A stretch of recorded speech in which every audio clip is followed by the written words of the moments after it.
How are you guys doing tonight? Did you have a good holiday? Go ahead. Okay, let's start the town meeting tonight. Roll call, please.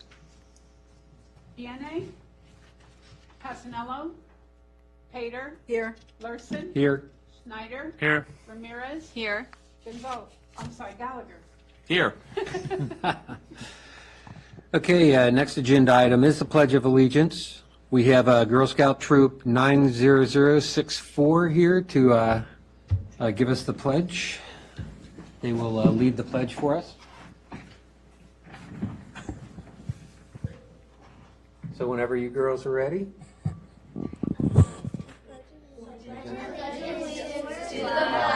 Of the United States of America and to the republic for which it stands, one nation, under God, indivisible, with liberty and justice for all.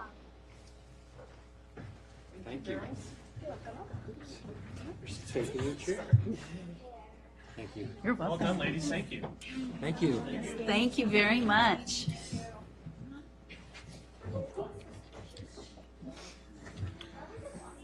Okay.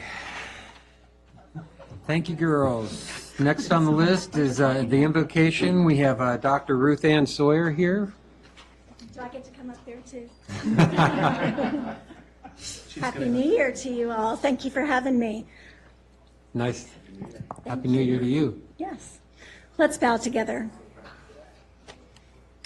Source of love and light, we come together tonight as a community with different belief systems, each calling you something different, yet praying for peace in our world. We seek peace in our hearts, a peace that transcends all understanding, that heals all wounds, that reconciles all conflicts. Grant us the wisdom to seek peace tonight, to pursue dialogue, to embrace diversity, to respect dignity, and to uphold justice. We ask for peace and provision and discernment over our town of Haymarket elected officials, our delegate and our senator in this night. Also for our town staff, we ask for protection for our town of Haymarket Police Department, who give of themselves selflessly, daily, and every shift. And we thank the residents of the town of Haymarket who have a choice of where to live, and they choose to be with us. We offer this meeting and this moment in the higher power in which you individually believe. Amen. Thank you. Next on the agenda is the business spotlight. We have the yoga. Christine Asadorian, is that correct?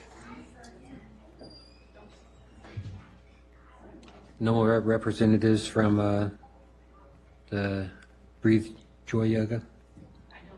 Okay. Then I guess we'll move on. Legislative time. We got Danica. Do we have Josh on there? I see Josh up in the corner. On the list first is Josh. Welcome. Hey, good evening. I apologize for not being there in person. I am getting over a cold that I think a quarter of the General Assembly seems to have already gotten. So I apologize if my voice goes in and out tonight. I will say that Senator-elect Rome and I kind of have a joint brief to present to you tonight. So I'm just going to speak for about 15 more seconds, and then I'm going to turn it over to our wonderful Senator-elect. Again, my name is Josh Thomas. I'm the delegate-elect that will be representing the 21st District, which encompasses all of the town of Haymarket. I'm excited to be here. I'm excited to represent you down in the General Assembly this session. And without further ado, I'll turn it over to Senator-elect Rome. All right. Thank you so much, Delegate-elect Thomas. It's been a real joy just getting to, get to know not only you through the last year, but get to have you introduced to the town of Haymarket here. And I just want to say thank you so much to the mayor and town council for having me back. I think this is like my 8th or 7th punch on my Haymarket Town Hall punch card list. So I think I'm entitled to a free chai latte over at Hidden Jewel soon. So like, let's get those numbers up. Now, to start with here, I know we have the clerk has our PowerPoint presentation available. When that's up and running, can you please let me know, and then we'll just kind of run through it from there. Perfect. Thank you so much. Really appreciate it. Okay, so just to start with here, I just want to say on behalf of Delegate-elect Thomas and myself, how grateful we are to the people here, because not only do we have the pleasure of being able to serve the town of Haymarket here, but Tyler Precinct, where you all are located, supported both of us by very strong margins as well. And for me, it was by a 13-point margin. Josh, I think, won by like 14 or so. Just a little bit more than me. Turns out Marine Corps officers are really a classy job title that works great on a ballot, more so than a member of the media turned politician. So with that, let's jump into the first slide, or the next slide, I should say.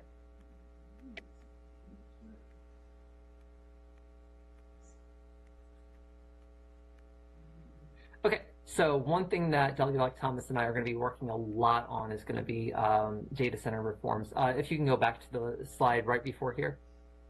So some of the joint stuff that we're working on together. This is about site assessment and site requirements. The long story short with this is, the question is, what do we do to keep these data centers away from, say, Manassas National Battlefield Park, which is the fleece I happen to be wearing today? What do we do to make sure that it stays away from the town residents, for example? What do we do to make sure that it's not coming near Colin Robinson Memorial State Forest?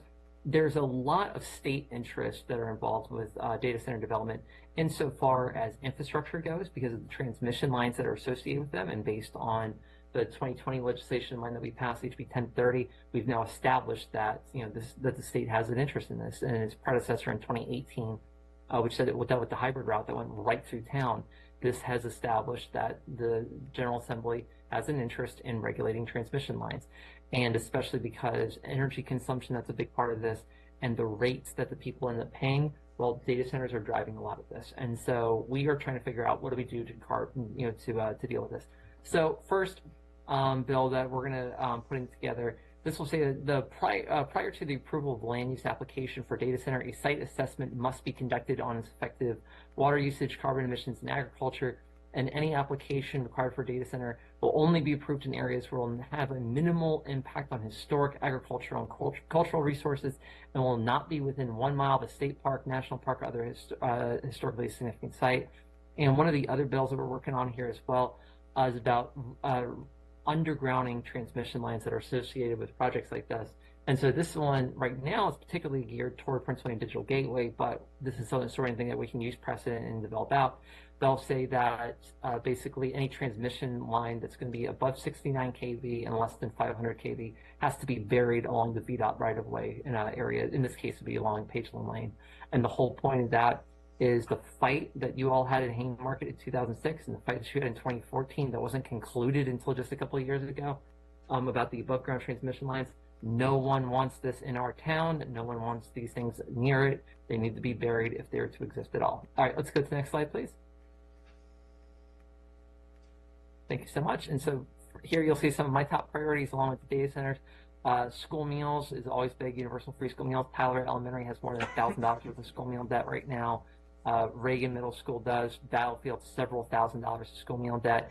And in fact, right now, of the 54 Prince William County schools that are not enrolled in CEP, which provides universal free school meals, they ended the first semester of this school year in Prince William with just under $300,000 of school meal debt. I don't think school meal debt should exist, thus we're going to put this back. And why should Haymarket care about this? Because this is literally affecting your constituents. This is affecting your constituents, mine, and Delegate-elect Thomas's as well. The fact of the matter here is that it doesn't matter which part of the county you're in. If you think just because, Battlefield's right next to a gated community in Dominion Valley, doesn't this mean that they don't have food insecurity issues? Absolutely wrong. They absolutely do. Just the same as Reagan Middle School does. Just the same that Alvey Elementary has more than $1,000 school meal debt. Mountain View has more than $500. Tyler, so we gotta get this taken care of. Guardianship, I speak to you all about this every year, so I've got a bunch of stuff I'm working on with that. Transportation safety, and then other stuff. All right, let's go on to the next slide. Data centers, So what we're going to do here, next slide please, is we are going to not only have the aforementioned bills, but I will also be carrying bills regarding stormwater management best practices to make sure that when water is leaving these impervious surfaces, that they have to be filtrated through the woods before they end up in our waterways. And for noise abatement, I just today got the draft back for this bill. It's so good. It is such a good bill. I'm so excited to present this in front of the General Assembly. But basically, this is going to make sure that the data center companies have to have multiple presentations in front of homeowners and homeowners associations before they actually go in front of the board, before they get for their plan commission or anything. They've got to talk to the residents first, and they got to lay out a plan here. Then they're going to have a lot of other transparency things to go along with this. And most significantly, they'll have to conduct a noise abatement study to get a baseline of where they're at already before construction begins. And then once they're finished with this thing, they have to do it again to make sure that the ambient noise that was there at the start of the project is the same level that's there at the end of the project. Then we're going to make them come back every year for the next 5 years and conduct another noise study for this to make sure that nothing's changed in this regard, because we've had significant noise problems. And as far as the town of Haymarket goes, I know that Tyler is just outside of the town's limits, but if you were to go over to that part of Gainesville, right across the street, I've got constituents over there that call those brand new data centers coming up over their homes a Death Star. All right, there's not a lick of a single blade of grass between where the mud berm for these things begins and the parking lot and where the chain link fence is for the townhouses in. That's too close. That should have never been approved in the first place. At the very least, at this point, our constituents shouldn't have to be hearing the noise coming from these things once they're powered up and going. So this is going to be a big thing that we're dealing with. We're also going to have some provisions about the noise for the diesel generators that go along with the stuff as well. And we're kind of saying like when they can and can't be turned on. All right, so let's go on to the next part. School meals, addressing food insecurity. So as I was saying before, with universal free school meals, this affects all of Prince William County. We've got about 44 of our schools in Prince William who are currently enrolled in CEP. They have a grand total of $0 of school meal debt because that's the way it works. And we passed my bill, HB 5113, back in the 2020 special session to require all CEP eligible schools to actually participate. So we're taking three-pronged approach here. Number one, if we get the whole enchilada, then we get universal free school meals, no questions asked. If there's a problem with that, then we can say, hey, how about just $38 million for universal breakfast? Or what if we go for all the CEP eligible schools from 25% to 39.9%? They currently don't qualify for federal funding, even though they're CEP eligible, and cover those. We've got multiple shots at this one way or the other. Then there's the Hunger Free Campus Act. If you have gone to the Nova campus in Manassas, right next to the battlefield, you'll see a great example of how a food pantry that's working really well here. We also want to make sure that for college campuses where there are meal plans, that the students can be able to donate unused meal swipes to other students to help them out. And we want to make sure that students are able to access meals outside of campus with SNAP benefits as well. All right, let's go on to the next one. Farm Tables Task Force. Everyone who's at this dais probably believes that Virginia students should be able to eat Virginia grown food, and Virginia students should know how to grow food here in Virginia. So that's the goal with this bill, and we want to do really good stuff with this. And then the food bank part here, thank you to everyone, whether you're in the audience, the dais, or anywhere else in the town of Haymarket who has been a part of the Haymarket Regional Food Pantry. We believe food banks know their clients the best, and they know that a lot of their clients simply need help to qualify for something like SNAP in the first place, to make sure that, you know, they're able to eat and they don't just always have to rely on the food bank. The food bank is there to help fill a gap, but they need to be able to provide year-round, right? And so what do? Well, we passed one of my bills to allow food banks to begin to initiate the applications that you need to qualify for SNAP or to enroll in SNAP in the first place. Well, after we passed the bill, someone said to us, hey, how about WIC, the Women, Infants, and Children program? Do you think that the food banks could do that? And we said, sure. So I get asked a couple weeks ago, hey, Jack, how come you didn't include WIC in the first one? We didn't think about it. Just straight up, we thought of SNAP. That's why. And then we came back and someone said WIC, and we were like, great idea, let's do it. So that's what we're doing. Next slide, please. Guardianship and conservatorship reform. As you all, if you have followed my legislative career whatsoever over the last 6 years, you know this is a big issue that I work on. So I'm going to breeze through this because council has had to hear me talk about this stuff quite a few times. The first one here, the guardianship trainings. We want to make sure that if you are a private guardian, no matter where you are in Virginia, that you have the same sort of training guidelines that you've gone through, the same sort of training that you've gone through across the board, so everyone is starting at a baseline. And that's the way we can prevent some of the problems that come up from people basically signing up to be a guardian but not really understanding what that entails. So that's a big thing for us to make sure that we're getting these JLARC recommendations actually adopted. And the guardianship form updates, this is something that was requested from basically the state Supreme Court via the Office of the Executive Secretary. This clarifies language regarding clerks' duties to facilitate required reports, clarifies due dates for guardians' annual reports to create automatic notifications of due dates, blah, blah, blah. All you need to know is that this is an important thing that the Supreme Court needs to better do its job. All right, let's go on to the next part. All right, and here you'll also see that we've got another couple of the JLARC recommendations that we're trying to implement here. One deals with basically trying to streamline how the current caseloads are working right now.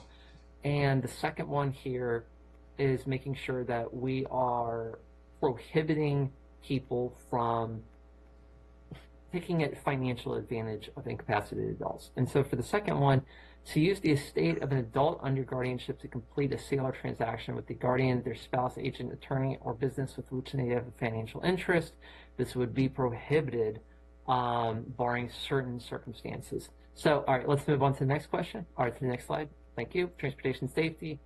All of us in Haymarket know very well what happens when our transportation infrastructure is not up to date.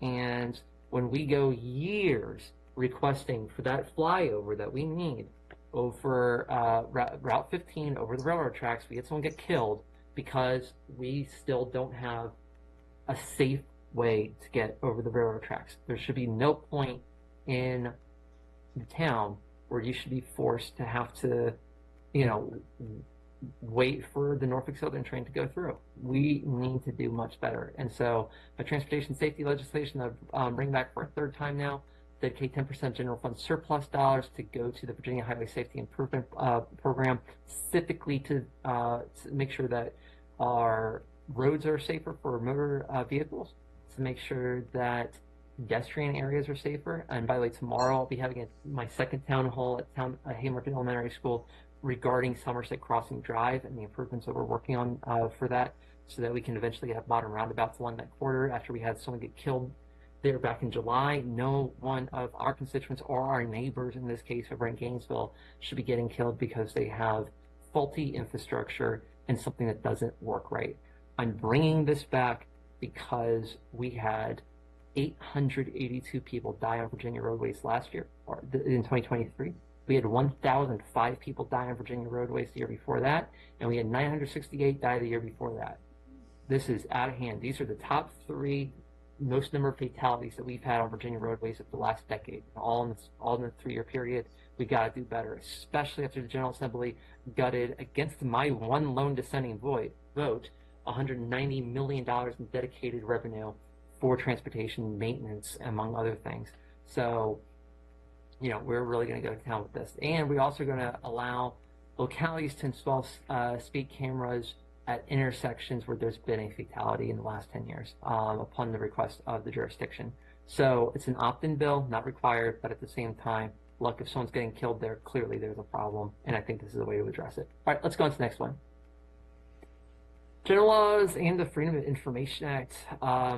Thank you, Town of Haymarket, for being the only pro-FOIA locality that I am aware of in my general dealings on a day-to-day, where you all are the folks who actually think that accessible government is good government. Thank you so much. It is so unique that I get to actually go into Richmond and say, hey, my municipality in the Town of Haymarket is really, really cool with government transparency. So you keep doing you, Haymarket. And that is not a sentence I could have said 10 years ago and had everyone believe it. But right now, I genuinely feel like we're in a, good place in terms of accessible, transparent government in town. So nice job, Haymarket. Anyways, that will be in regards to the FOIA fees bill that we have. Town of Haymarket doesn't charge FOIA fees, so this is fine. But this, for my shield law, this is cleaning up from 4 years ago now. I got a bill passed to protect reporters from being jailed, protecting the identity of confidential source.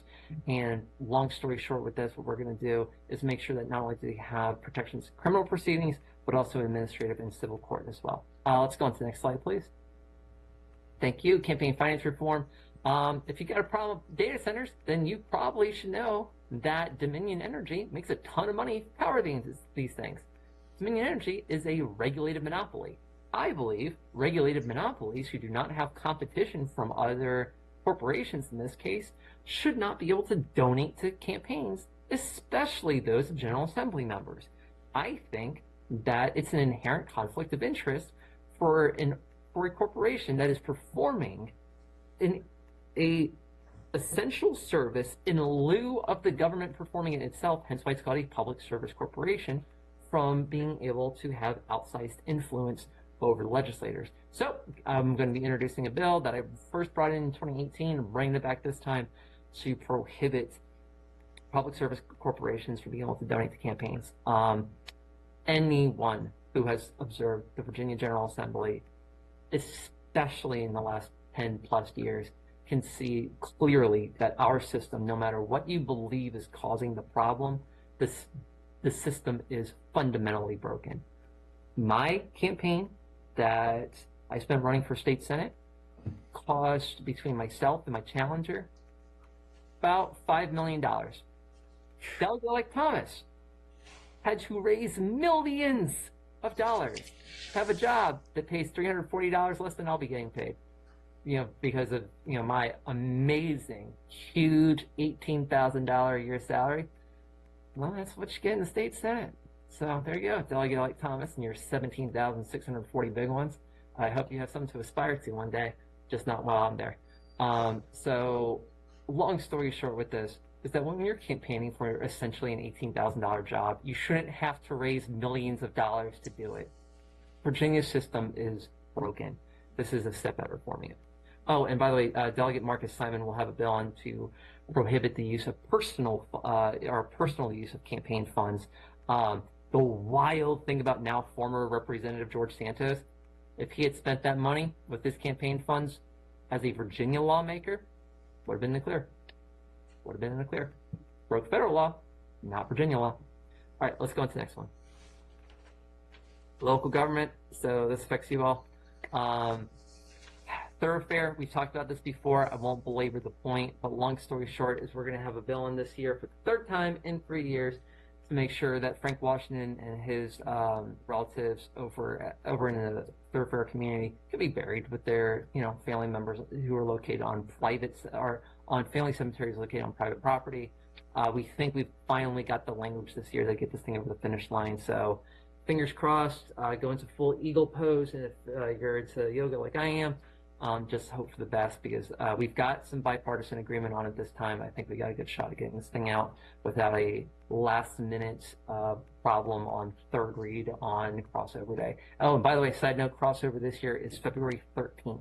So it's about a month and 3 days after we get into session. That's when crossover will happen. All right, next slide, please. Other legislation. Next slide. All right, great. There we go. So the JLARC study on the data centers, we're doing it, and the thing is, we want JLARC to do a little bit more than what they were already preparing to do. So that's going to take a little bit of time. Like I said before, with Somerset Crossing, this being a little bit outside the town boundaries, we're going to have a study regarding whether we can get modern roundabouts there based on the existing precedent that we've had for a couple of my bills in the past. All right, next slide, please. I-66. Did you know? Here's a fun fact for all of y'all, that north of Petersburg, Manassas Park is the only independent city in all of Virginia that does not have an interstate wayward sign. There is nowhere on I-66 that tells you how to get to Manassas Park. In fact, on I-66, you can find how to get to Alexandria, which is its own independent city in Northern Virginia.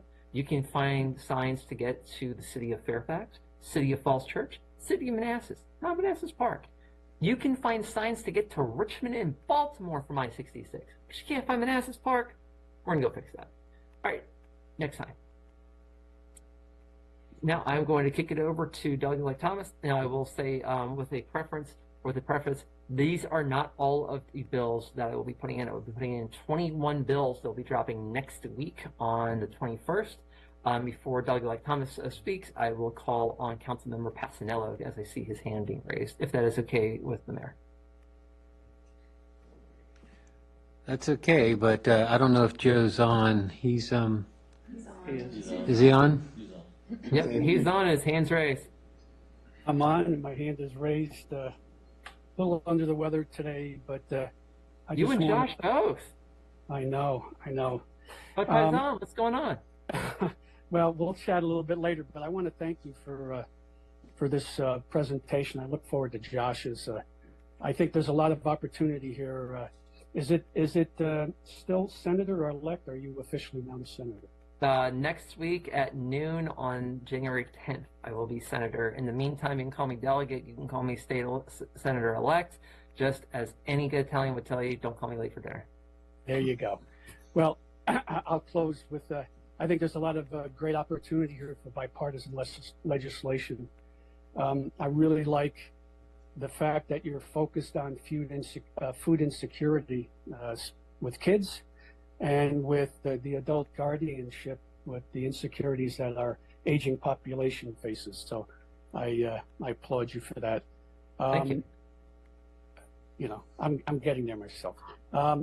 With respect to the noise abatement study and any other studies, I like what I hear relative to the baselining, especially on the acoustical side. When I was doing EISs and DEISs up in New York and Connecticut, we always tried to figure out what were the approved projects in the pipeline as well.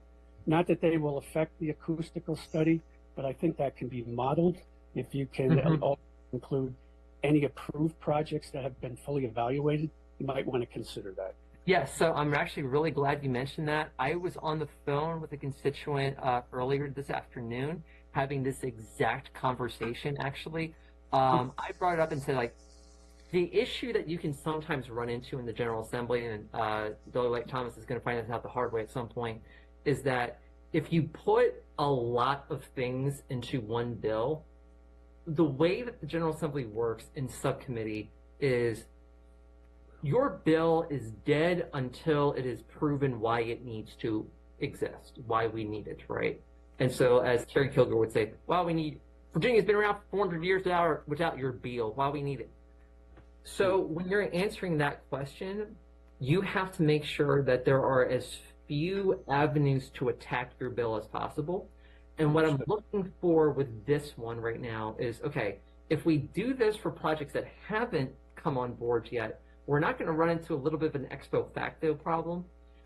But by passing this legislation, we'll create a baseline.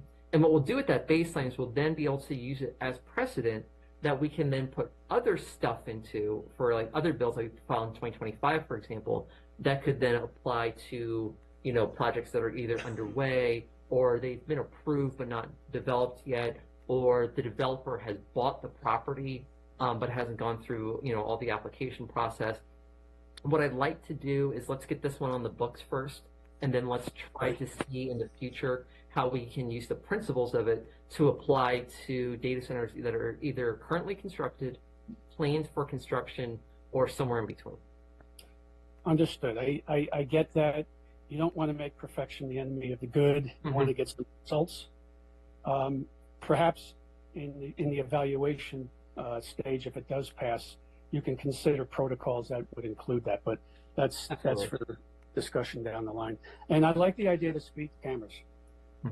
Personally, I think with the increased traffic in and around our area, in our communities of Prince William and Haymarket, we're seeing more and more issues crop up. So I think that makes a lot of sense, and it would be interesting to see if we could explore that in the future as well. So I'm going to give you two things on that. There's a delegate-elect out of Richmond right now who just wants to give blanket, you know, all localities can be able to put them up wherever they want.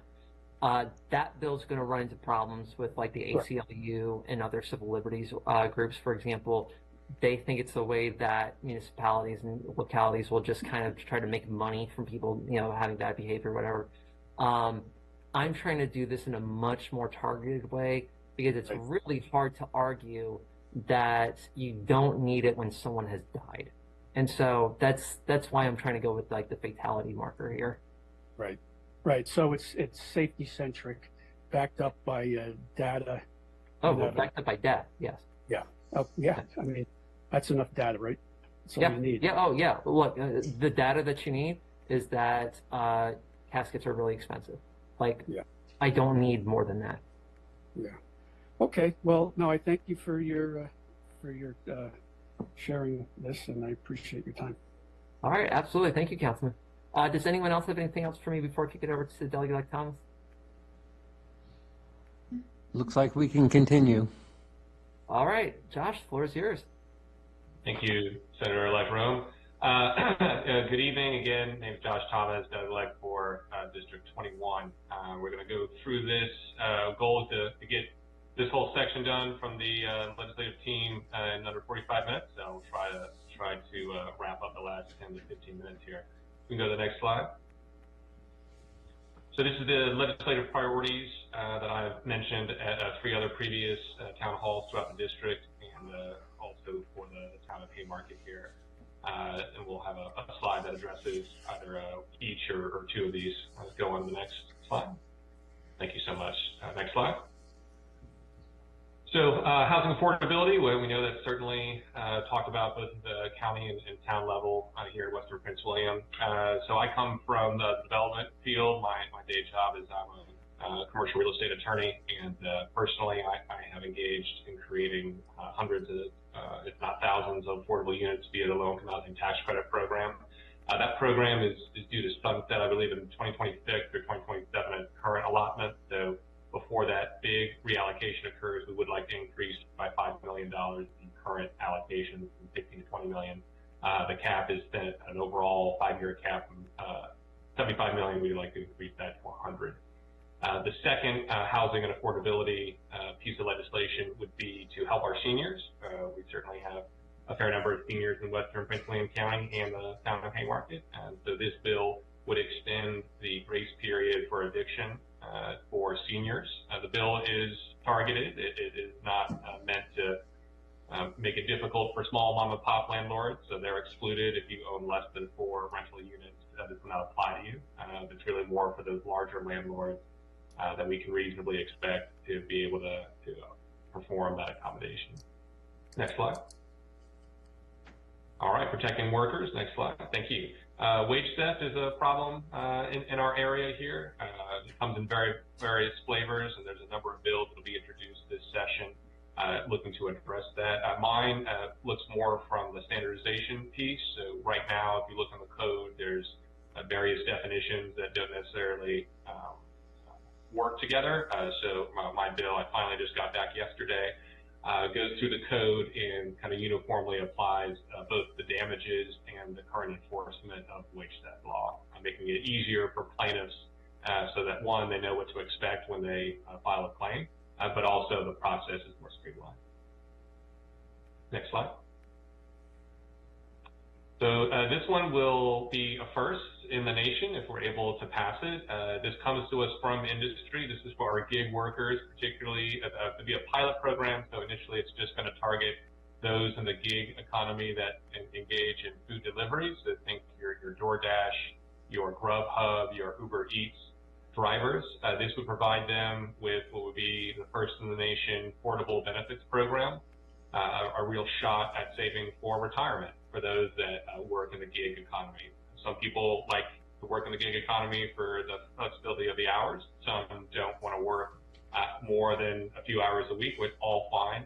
This bill would be available to most of those folks in order to start saving for retirement in a 401k-like portable benefits program that would also be tax exempt and receive similar tax treatment to a pre-tax 401k. Again, we understand that gig workers, as of now, are classified as independent contractors, fully understanding that that fight between independent contractor and employee is still raging at the federal level and even here in Virginia. This bill does not seek to put the government's thumb on the scale one way or the other, but just while that fight continues to go on, at least provide folks in the industry with a shot at saving for retirement. That currently doesn't exist anywhere in America. Next slide. Next slide. So one of the great things about our area is we're incredibly diverse, and that also is diversity of language, diversity of national origin, which sometimes go hand in hand. And so another popular thing here in the western part of the county and here in the town is construction, and particularly contracting work. We have a lot of people that engage in that industry, and we've heard that a lot of folks would have an easier time being able to take and pass the contractor exam that was offered in other languages, particularly Spanish. So we're looking at introducing legislation that would require the DPOR, the administrative body that oversees the contracting exam, to provide the exam in other languages that meet a certain threshold.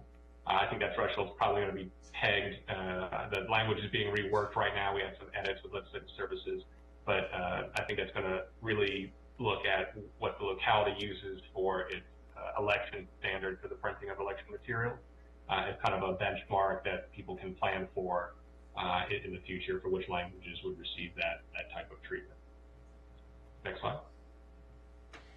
Voting rights, next slide. This one's near and dear to my heart. I had an uncle who had a very severe case of hemophilia, and mobility was very difficult for him. He was alive during the 70s and 80s, a time when local government, state government, federal government, and society were not very friendly to folks with disabilities. Luckily, we live in a different time, and things are getting better, and this bill hopes to continue that trajectory. So this bill would allow folks with temporary disabilities and folks with disabilities that do not present physically, allows them to vote curbside from their car. Currently, you have to have a physical disability or a permanent disability. So this would provide folks with that opportunity, folks with, say, sensory disabilities, that had sensory issues going into a polling location, to allow them to do so. Next slide. Next slide. So from the JLARC study that Senator-elect Rome referenced earlier, came up with numerous recommendations. This bill is seeking to take one of those recommendations and enact it into law, and that has to deal with the teacher shortage, particularly with the beginning of the pipeline. So that would require or would permit teachers who are having trouble with the certification exam to obtain a provisional teaching license. This would not change the standard. It would not open up the floodgates for teachers to for potential teachers to circumvent the exam. The gatekeepers for this type of waiver are the deans of the teaching schools. So the very people who have the strongest vested interest in maintaining the integrity of the teaching profession would be the ones holding the keys to this waiver. So I think that's why JLARC felt confident they could make the recommendations, why we feel good about the bill. And it's believed that enacting this legislation would allow more teachers to enter the field who are ready to teach by all accounts, but just having a little bit of trouble with the exam, and able to get people into the classroom to help those teachers who are already there and replace those who have already left the profession. As the council is aware, and as we're all aware here in Prince William County, we're short on teachers, and so we need to do everything we can to reasonably and realistically help address that problem. Next slide. Okay, and finally, just a bill I'd like to highlight. It's still getting worked out, but we have a lot of transportation benefits here in this part of the county and in the town, a lot of connectivity, and we don't make use of all of it. We're hoping to change that. So e-bikes are a great way for folks to get around Haymarket, up and down Heathcote Boulevard, up into various places, in and around the western part of the county and above the I-66 corridor, and with more connectivity and more dollars south of 66 as well with some projects. But what we're looking for is to provide that mobility on e-bikes to everybody, particularly those that maybe can't afford one right now. So this would be an incentive that would provide folks with a rebate in order at the point of sale in order to afford an e-bike. We have a lot of families here who are considering going down to one car, and e-bike would certainly make that decision a lot easier. If someone's got to take the car outside of the town or the county, and you can use the e-bike to get around for local things, going to friends' houses, small shopping trips, things of that nature. We've had a lot of people interested in this type of a program. So that's kind of one of the things we're looking at to really utilize the transportation network that we have here in the town and the western part of the county. Next slide. So that's kind of the down and dirty of what will be of some of the bills that I'll be introducing this year. There will be a couple others that are still in the mix that are not on this list that pertain to business and a couple other things pertaining to the environment. But excuse me, happy to turn it over to the council for any questions.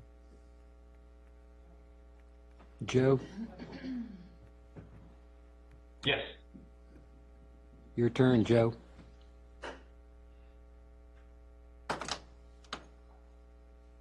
Hey, Joe, you're on mute.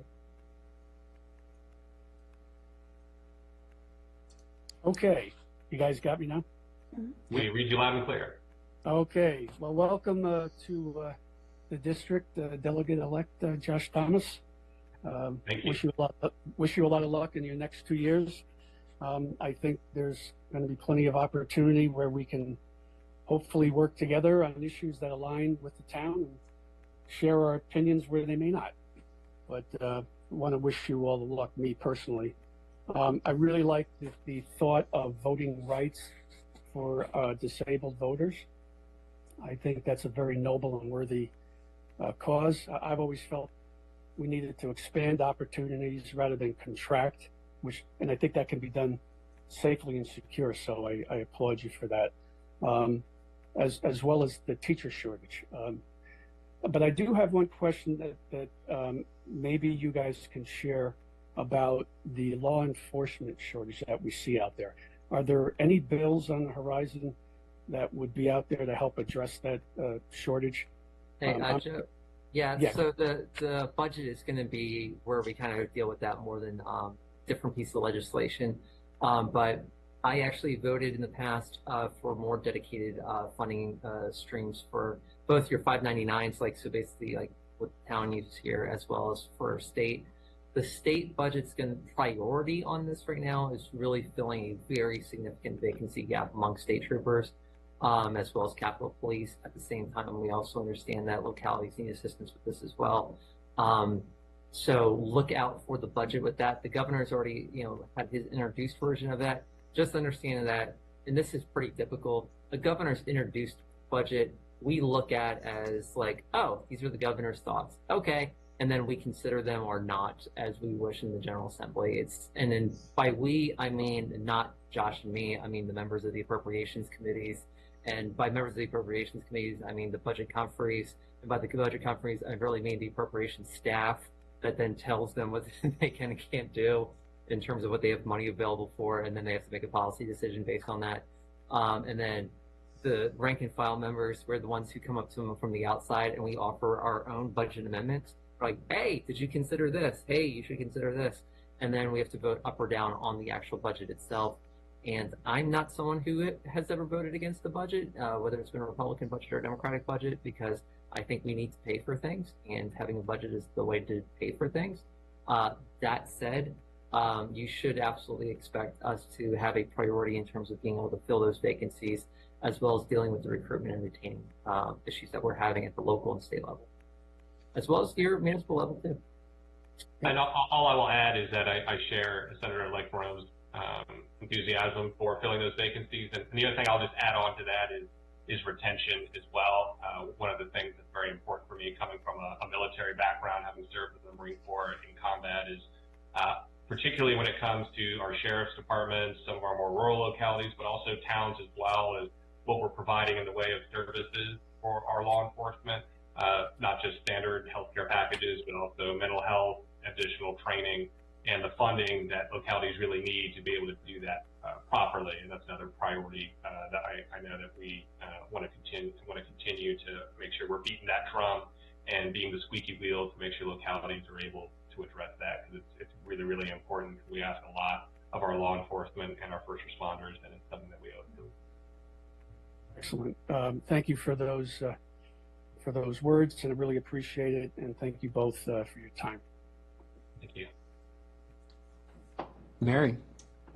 Thanks, Mayor. I'll make this super quick. So when you were talking about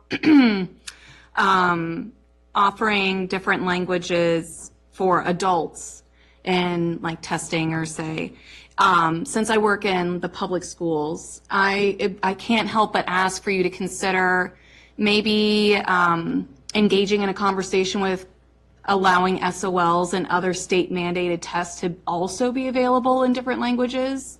And I say that as somebody who did a Spanish immersion program where I learned math and science and health all in Spanish, but I was required by the state to take English like versions of that. And, I did just fine, but I don't think that that is the case for everyone. And I think that that is a worthwhile discussion to have. And then I would love to talk off dais about the teacher shortage if you'd love to touch base sometime. But that's it. No, Thank you. Absolutely. I know that the clerk has my LA's point of contact, but you can always, I think, well, right there is the email. I'd love to set up a time to have a chat. Okay, perfect. Thank you. Anyone else with questions? I think that's it. Thank you, Delegate Thomas and Senator-elect Rome for presenting here tonight. Well, thank Thank you you so much. We Thank you, appreciate Mr. Mayor. And we'll be happy to, after we're done with the budget's been signed, Delegate Thomas and I, I'm sorry for imposing, we'll be happy to debrief you about how session went, what's in the budget and everything else like that later in the year. Absolutely. Okay, thank you. Great idea.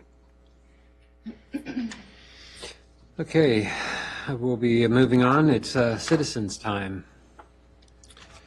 Do we have any citizens in the audience who would like to speak? Please come up and give us your name and location. I'm Pam Swinford. Do I need to give my address still? Jockey Club Lane in Haymarket. I'm here not just for myself, but my spouse who couldn't be here. He had a catastrophic accident, paralyzed from the neck down, so it would have been difficult for him to be here tonight. He should have gone ahead and written something, but he didn't.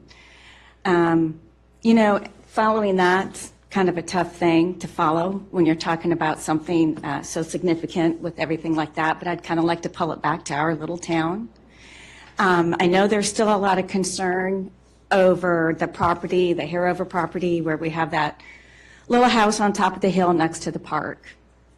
I'm going to let you know as well that I sat on the ARB for several years. During that time, there was a all-out fight to protect and save the two historic places that we have, where Washington Realty is and where Cupcake Heaven is now. It was often quoted that in the paper, they wanted it burnt to the freaking ground by a council member. And so it became, let's just say, less than friendly amongst things that were going on. The ARB wanted to save those buildings. There's no history left in the town. And it's been proven that since they were renovated, they've also been rented, they've also been leased. I think ongoing without any real times when there wasn't somebody in them. So they've proved profitable. They've proved to draw people into town, and certainly Cupcake Heaven does. So with that thought in mind, I was also on the town council briefly before my husband's accident. And at that time, somewhere before there was this large brainstorming session that we had here that involved council members and civilians and business members. I mean, it was huge. Papers, reams of papers, everybody going around in groups trying to discuss what to do with this property, what to do with everything that the town owned. And back in those days, it was, I believe the conclusion for the property, the Harover property, was to keep it, to keep the buildings, to turn them into something that might be useful for the community. That obviously was over 8 years ago. My husband's accident was 8 years ago, so that's how time goes in my head. and still nothing has really been done, except that one of the buildings was moved off, renovated, and has also been leased since that has happened, and producing revenue to the town. Now, we don't have anything historic left. There's all that out there that we can't control that's going to come down. We're supposed to be this historic walking town, someplace you want to walk to. I mean, the farmers market has been hugely successful. It's been great. The Christmas thing that we did with the vendors and all of that, it was masses of people. People want to come to towns like this. But if you don't have anything to come to, then what's the point? People didn't think that a park up there on that hill was going to ever be used. I never go by that park without multiple people there, cars, people walking to it, people with their dogs, people sitting at the picnic tables. There's more than just revenue to bring in that needs to be considered. When you take down a historic building, you're losing not just revenue, potential revenue, but you're losing history that can't be replaced. I know, I've been in that house on the hill, I've been in the bottom, I've seen everything. I know at one time there was no problem, it could have easily been renovated. It's what, 100 years old? It's still standing. There's things that can be done. Do we need to maybe make it historic and put a plaque on it? No, that's not what I'm saying. But it is a piece of town history that if you take pictures while you renovate it and turn it into something like a meeting house where people can come and use it, then it's useful to the town. It's useful to the people. There's more than just revenue involved in things like that. We're having townhouses built. We have all this stuff that's coming into this town. Those people have no place to go. They don't all have clubhouses. They don't all have, and I know that when my children were young, I'd have given anything to have had a place to have the team meetings, to have scout meetings, to have any of that stuff. There's entire shows out there. And, you know, I know people make fun of HGTV or whatever, but there's entire programs out there that talk about renovating small towns and bringing people back in and bringing the revenue back in and giving people a meeting space. But if you take that last piece of a building that we as a town own and you take it away, what do we have left? We have a hill. To put a gazebo on, every town has a gazebo. Every town has that. Shoot, my neighborhood has that. I don't even need to go there to have a gazebo. There's just more to consider than saying, well, it's going to cost this much money to demolish it. There's also money lost at possible potential revenue. I know for a fact that upkeep is, you know, it's there. It's there one way or another. We have other buildings in this town as well. But you need to think about what it brings to the town. There's entire shows and programs and proof that when you take care of your town, you renovate your town, it benefits the town. It benefits the businesses. It benefits the residents. I know that this town also has a surplus. I know that we're not in debt. And that's been that way for a very long time. Pardon? I will. The one last thing I want to say is who in this building has purchased a home and not taken a loan? But we're expected to build a town without doing that? It's just some common sense. Like I said, on behalf of my husband and myself, and I know that there's other people in the community that feel the same, that don't have to take the time to come. They never have, they never will. So I just wanted to give my last little take on this. I just think there needs to be more thought given to the benefits to the town. Thank you. Anyone else in the audience?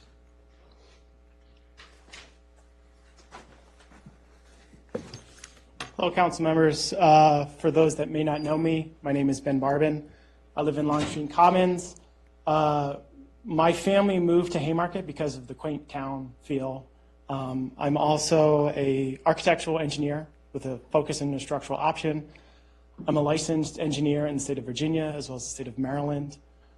I work for an engineering firm that we work on historic and existing buildings in Washington, D.C., in Virginia, in Maryland. And one of our mottos is ask the structure.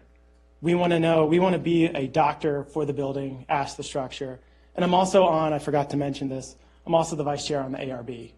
And I can certainly share some insight as to why I voted for denial of demolition.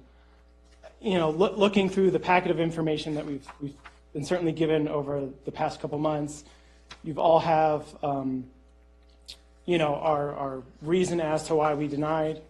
One of the main reasons why I feel that, you know, we should actually preserve this building, you know, is the zoning ordinance 58-1611, where it says that an owner of an official designated historic building, which it's listed on our little table as a historic building of the town, may not be permitted to allow deterioration of the building to happen, right?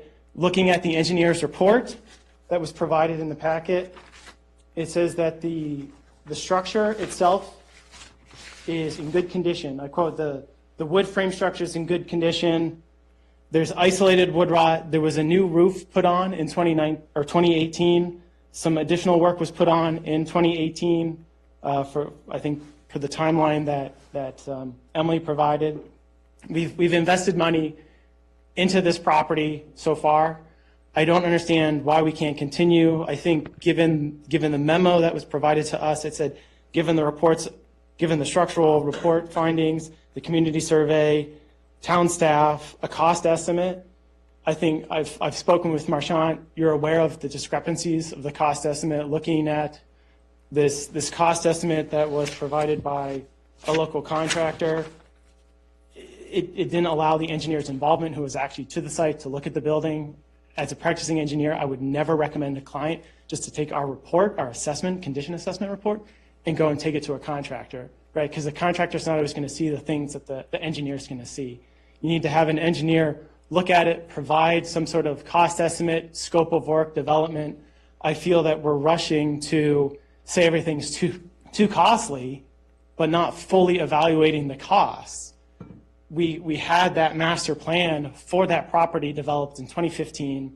It was shelved and hasn't been used since. I feel that we should reevaluate, look at the master plan and say, let's bring this back, because we added a playground, not in the location of where it was. We're talking about adding sidewalks, you know, now. I don't disagree that they aren't needed, but we're attacking this property piecemeal. We're doing little bits here, little bits there. And in the long run, that's more costly. We need to evaluate this site with this overarching comprehensive plan and consider this building, because it is historic. It was built in the 1920s. I think Marchant has done a great job advocating for this home and the write-up of the home. I think if we allow this building to be demolished, we're just eradicating another historic piece of fabric of our town. I mean, if I seem passionate, it's because I care. If I seem strong, it's because I feel strongly. And I feel that we should evaluate this holistically and not just short-sighted and just move to demo the building. And one of the ads that we had at the very end of our appeal was to have a discussion, a dialogue, the ARB and town council. And the ARB is open to having that discussion and figuring out different avenues. And we hope that you consider that.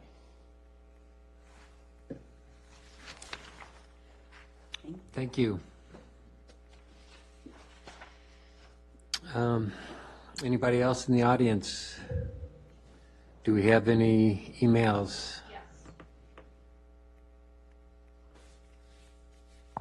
I do have an email, but for the record, I just wanted to let you know that Councilmember Bianne and Councilmember Passanello are in the meeting via Zoom.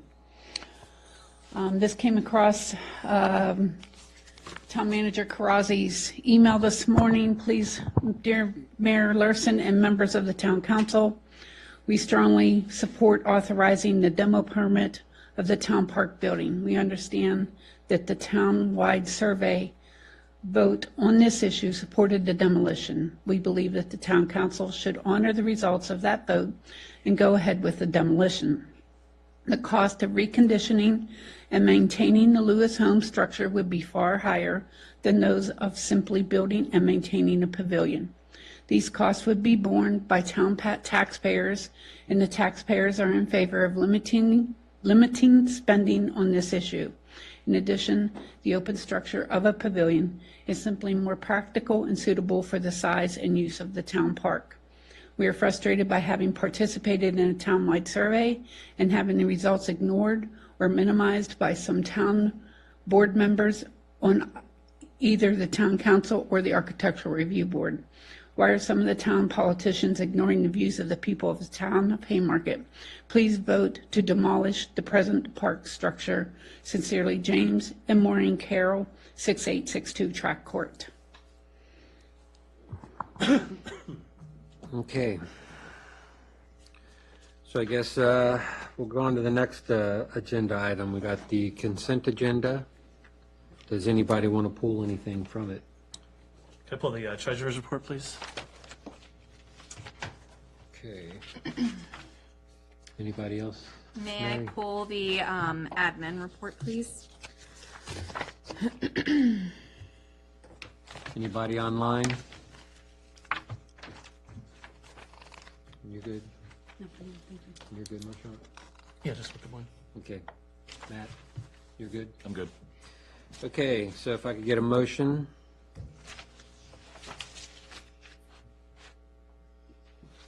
Mayor, Yes. I motion that we accept consent agenda minutes 1 through 3 and department reports 3 through 5 and liaison reports 1 through 5. Got a motion? Second. Who wants to claim? Okay. Ramirez wins. Okay, all in favor, say aye. Aye. Okay. We'll move on to the administration report. Who has questions about that? That's Mary. Yes, that's me. So I wanted to follow up and ask for some clarification. I understand the reason why this is listed with an address, but just for my sake, the Jefferson Fayette Street site plan is the address or the piece of property right before the railroad tracks. Am I correct? Like at that corner? Yes, that's correct. And originally, the reason this had the name it does is because the property's fronted on Jefferson Street and the driveway was originally there. When they did the redevelopment of it in the site plan, they changed it so they now front on Fayette Street, so there will be 2 driveways off Fayette. So, and it's also in the corner. But yes, you are correct. I appreciate that clarification. I also wanted you to take a moment to possibly explain the Civic Plus again, and how or when we plan to notify the public of that, how to navigate all of that. Yes, so Civic Plus currently houses our town website, and so what we're doing is this past year, Kim has had significant issues with MinuteTrack, whether it be getting an agenda out to you or being able to do minutes in the software and have them uploaded properly, providing a PDF link. So we started exploring other alternatives. Civic Plus came up as one. Since they also house our website, these two would be integrated together and be a more streamlined service for our residents and citizens to navigate when they want to look at our meetings and agendas. So this will be a much more user-friendly interface. When they go to our website and click on meetings, it'll automatically go to the page with all of the dates, the agendas, the links, the videos. Videos will be housed on YouTube. That's how they do it. We can certainly do a kind of trial or a walkthrough of it one day in a work session and have it recorded on the projector. That way it can be something that is on our website if citizens want to refer to it. This will be going live, we're hopeful, in March of this year. So we are working with them currently. They're working on building out the templates and the framework of everything. Since we have signed with them, we were notified by MinuteTrack that they would not be continuing services or updating MinuteTrack any longer. It's going to kind of retire itself, I guess. They're going to put money elsewhere into their other services. So we did make the right call and go ahead and move forward with it. And hopefully soon it'll be a good service for everyone to use. Wonderful. If I may, I'd like to ask that we possibly work on like a how-to tutorial like you mentioned for the website, but also advertise that through our social media if possible. Okay. Just so it's more accessible. Okay. We can certainly do so. We will work on kind of drawing up what that would look like, and then once it all goes live, get that completed. Mm-hmm. And then two things. I noticed that in the maintenance area, it talks about installing chimney caps. I'm unaware as to how expensive that is. Would that require action on the town council No. part? Okay. No. That's what that So some of the buildings we have, the chimney is just wide open. And so Matt's going in and putting a cap on so Okay. that rain's not just going straight Oh, down. okay, I wasn't sure if it was like a contractor thing and we'd have to go through all this. Okay, I No. appreciate that clarification. And then last one, I wanted to give a shout out to Kung Fu Tea. I stopped by them, their place, accidentally after getting my nails done with my daughter, and it's delicious. So I suggest everybody give that a try. I really liked their black tea boba; that was delicious. So.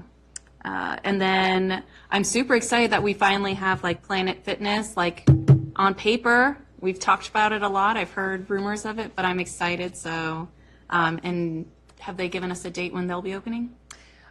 I believe the last we heard is they're hoping for next week. excellent. We'll see how everything's going. I know it's been a long time coming, but they did have to switch contractors midway through the project, so a little internal delay, but they're getting there.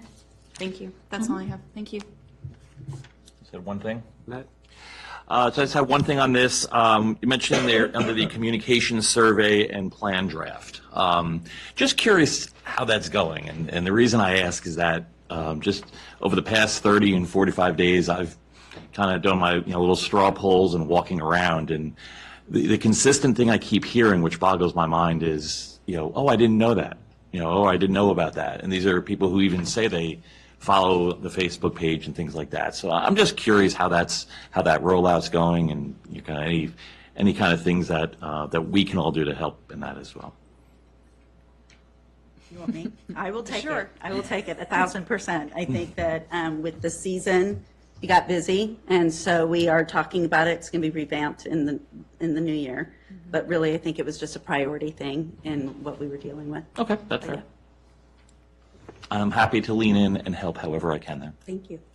I would encourage when you guys hear from citizens that they didn't know, ask them what source of communication would be best for them. Help us gather some of that information, because we do try to put everything out there, but, we'd like to hear from them how they need to be communicated with. I get it. From my perspective, it's 1,000% better than it was years ago, but just kind of relaying what I'm hearing. So that's why I Right, was always curious about room that. for improvement, always. Thanks. I see Joe's hands up. Yes, thank you, Mr. Mayor. Hey, Emily, one of the things that we've skirted around in the finance liaisons, but it's on your packet, page 17, is the personnel manual update. And no disrespect to our attorney, Olan, I think he's there. Let's go Michigan. I'm sorry, what was that? That's right. I said that hurts, Joe. I'm sorry. I couldn't help it, Olan. We had talked about it, that there was going to be a lot of preparatory work, and you were trying to work through that with Vanderpool, Frostic, Nashanian. Do you have any sense of what that might look like going forward? It's because I think you've shared it's going to be a substantial change. That's correct. So we had our initial meeting. I went over to the firm's office and met with Olan, Chris Bittler, and Dave was also in the meeting with us. So we started the conversation. We did meet for the better part of 2.5 hours. We do still have a good portion of the manual to go through. The holidays hit and we had a couple other things come up on staff. So I'm going to get with Chief and Roberto, and I would like for the two of them to attend our next meeting to finalize that discussion. From there, we're going to have some items that staff will kind of do some of the research and follow up and give the information back to the firm, and then they will take all of the discussion items and come back to us with a new draft for review and finalizing and updating the personnel manual. So a lot of these things are things to keep us current with legislation, what's required of us to have as an employer. So those are some of the big ticket items we're working through. Okay, thank you, Emily. I have some more questions. Relative to Crossroads Village Center, I see there's going to be even more activity upcoming with Lifetime Smiles and other construction work going on, which means it seems to me that we'll be seeing a lot more truck traffic and construction traffic in and out of there. Add that into all the other traffic that we see due to the data centers and other construction. Have we thought about that and what we can do to mitigate the trucks going through town and impacting the walkability of our town? So I can follow up with Chief on this. To date, we've not seen significant truck traffic coming from the east side of town from the data center construction. They have been directed to go back out towards the Gainesville side and utilize 66 there. So thankfully, we've not seen a big change on that end. When Crossroads was originally under construction and the bones of it built out, a lot of the truck traffic entered in off 15 and then returned and left off of 15. So hopefully that is still the case. I think that Chief and I can put our heads together and work on monitoring it and addressing it as it arises. Okay, great. And still on Crossroads Village. So I see we have a bond release, 30% release for the landscaping. The sidewalk, understanding that they may have to redo that sidewalk because it doesn't meet our standard, our town standard. What is that tied to? Is that tied to any bond release? Yes, that's tied to the overall performance bond. So they submitted for their as-built, and one of our follow-up comments to the as-built review was that the sidewalk was not constructed to our ordinance standards. And so they're working through that right now. I will say for the entirety of council, if you're not aware or you're unfamiliar, Crossroads Village laid their concrete sidewalk on the front of the property on Washington Street. They stamped it in a basket weave pattern rather than the herringbone pattern with the soldier course on the side. We have marked it as an issue in their as-built review phase. Igor is asking the town to consider waiving it so that we allow them to keep the basket weave, but we as staff have stayed firm on it needs to meet our ordinance standard of the herringbone with the soldier course. Great. Thank you, Emily, for that explanation. I was reading the Blythe Townhomes progress, and I recall, and I think Councilmember Bayen knows the individual who was having some issues behind that property in his neighborhood. Have we been able to kind of address with the development idea any mitigation for this neighbor? So we've followed up with the resident that you're speaking of and given them their options of who to contact, and that it would be a civil matter with the property owner. Since it is between the two property owners, the town is trying our best to stay out of the civil issue. We can again address it with the developer, but But the issue he's having with the water, it really falls between the two property owners. All right. Well, hopefully we can get that resolved one way or another. That maybe in their construction, they can take into consideration some mitigation. We can help ameliorate that problem. So I was looking at Matt's report. Matt continues to do an excellent job for us. Looking at the light poles, which is one of our real challenges in town, keeping up with all of the infrastructure there. I'm wondering, and I'll put it out there now, and maybe we can talk about this during the budget discussions, but I think we need a standalone project in a program in our budget to address this issue. Once we get a better understanding of the inventory and the needs. So I'm just going to throw that out there that I'll be raising that issue going forward. And the last thing is the holiday setup was fabulous. And I know we talked about it last week. I'm curious about whether Candy Cane Lane,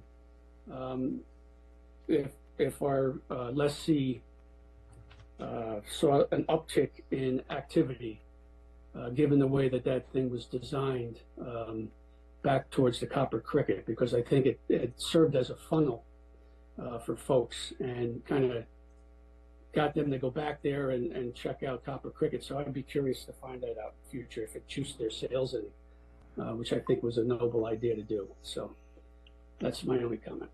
Okay, I can reach out and inquire, but on first, I think, report back, they said yes. Yes, I spoke with Pam, full disclosure, is my neighbor. She mentioned they did very well that day, almost had too much attention. Usually they've closed down during Haymarket Day due to high shoplifting, but they did say next year they would need they would ask to continue to coordinate with the town in terms of expectations, and they need to provide some alternate access because they had a crowding problem at one point in trying to get people in and out of the space. So they did very well that day from what they told me. Thanks. Very good. Thank you. Okay, is that it, Joe? Yes, thank you, Mr. Mayor. I yield. Okay, anybody else? Okay, I got two things. Emily, open up an opportunity for you to address what you alluded to in the work session strategic planning meeting.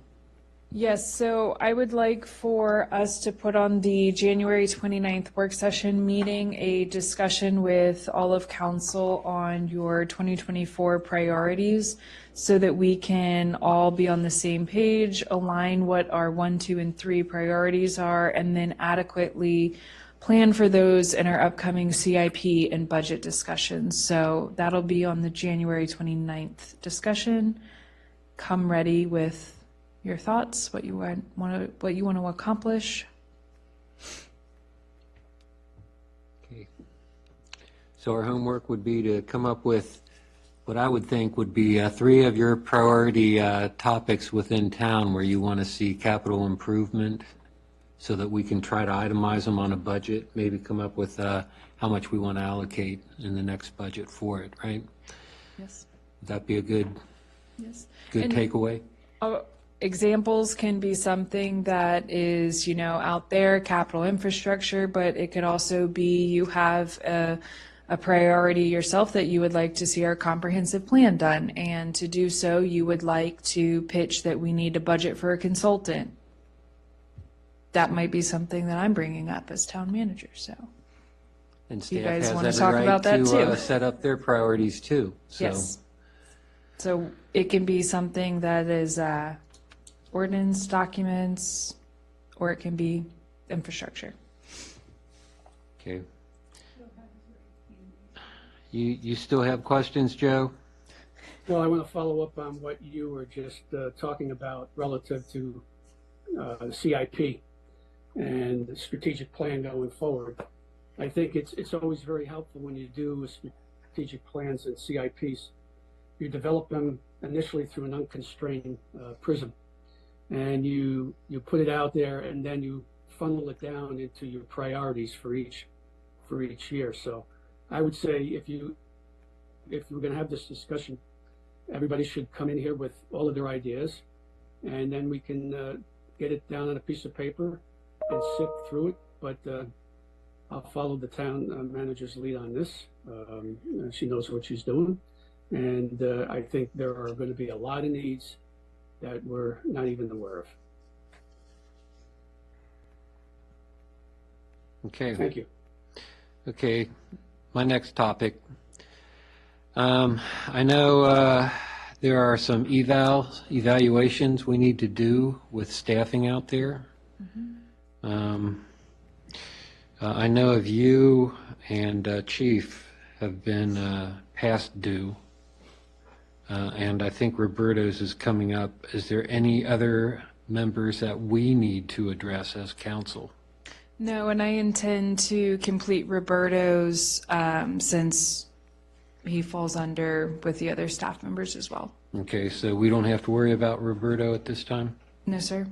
The other evals, though, I would like to try and get this set up to go over it between the next workstation and the town meeting. I'm assuming it's probably going to have to be a closed session.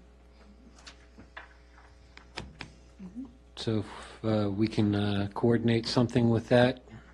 In the meantime, I will be sending out emails to you guys on doing our standard eval packet, and we'll get that going.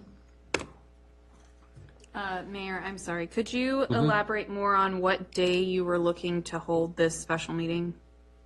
Or closed session meeting? Well, closed session, probably the 6 o'clock before town meeting. That's our standard. Do you want to, so February the 5th or the 29th? I'm sorry. Because you said between the two, so it was unclear to me. I think February 5th would probably work better. Okay. That would give me a little bit more time to organize information. Okay. Thank you. Okay, that's all I have. Anything else for the town administration reports? Okay, move on to the town treasurer report. Marchand. So, Roberto, thank you for bringing this to my attention. So, it's attached to your report, but the proffer dollars or the proffer update and the collections from Robinson Village and Pulte. Right now, Parks and Rec, so this is money that's not otherwise committed to the sidewalk, correct? These proffer dollars, we're paying for the park, or for the sidewalk with ARPA funds? Correct. Yes. Okay. So right now, we have on hand for Parks and Rec, we have $144,000 for Parks and Rec from Van Meter, and then we have $299,568. We have $144,096 from the Van Meter. The actual we have actually collected is $155,472 for Crossroads, Pulte. 155. Okay, with balances that are still left to be collected. Mm-hmm. So between the two projects right now, we're at about $350,000. Mm-hmm. Okay, thanks.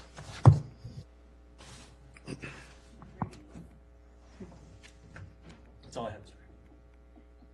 Okay. Anybody else have any questions?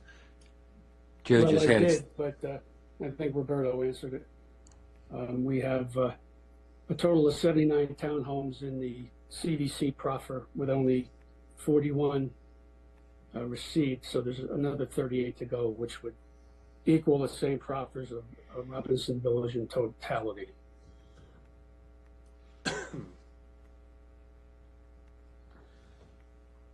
Okay, any other questions? Okay, that's two reports that we need to close. If I could have a motion.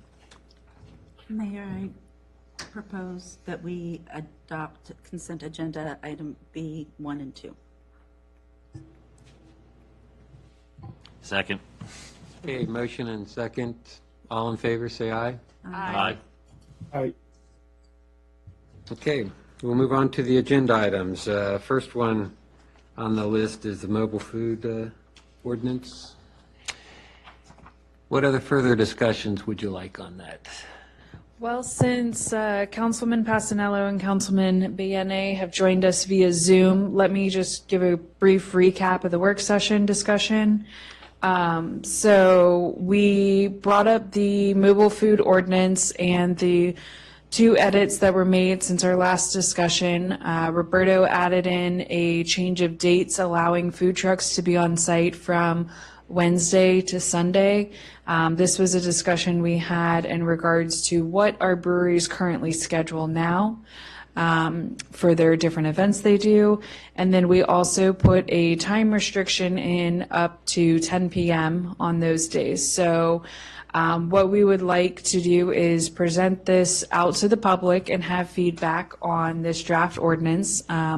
During that discussion, one thing that Councilman Gallagher brought up that was a good idea is keeping in mind national holidays and when the breweries or wineries would want to do food trucks on those dates as well. So we can keep that in our discussion points.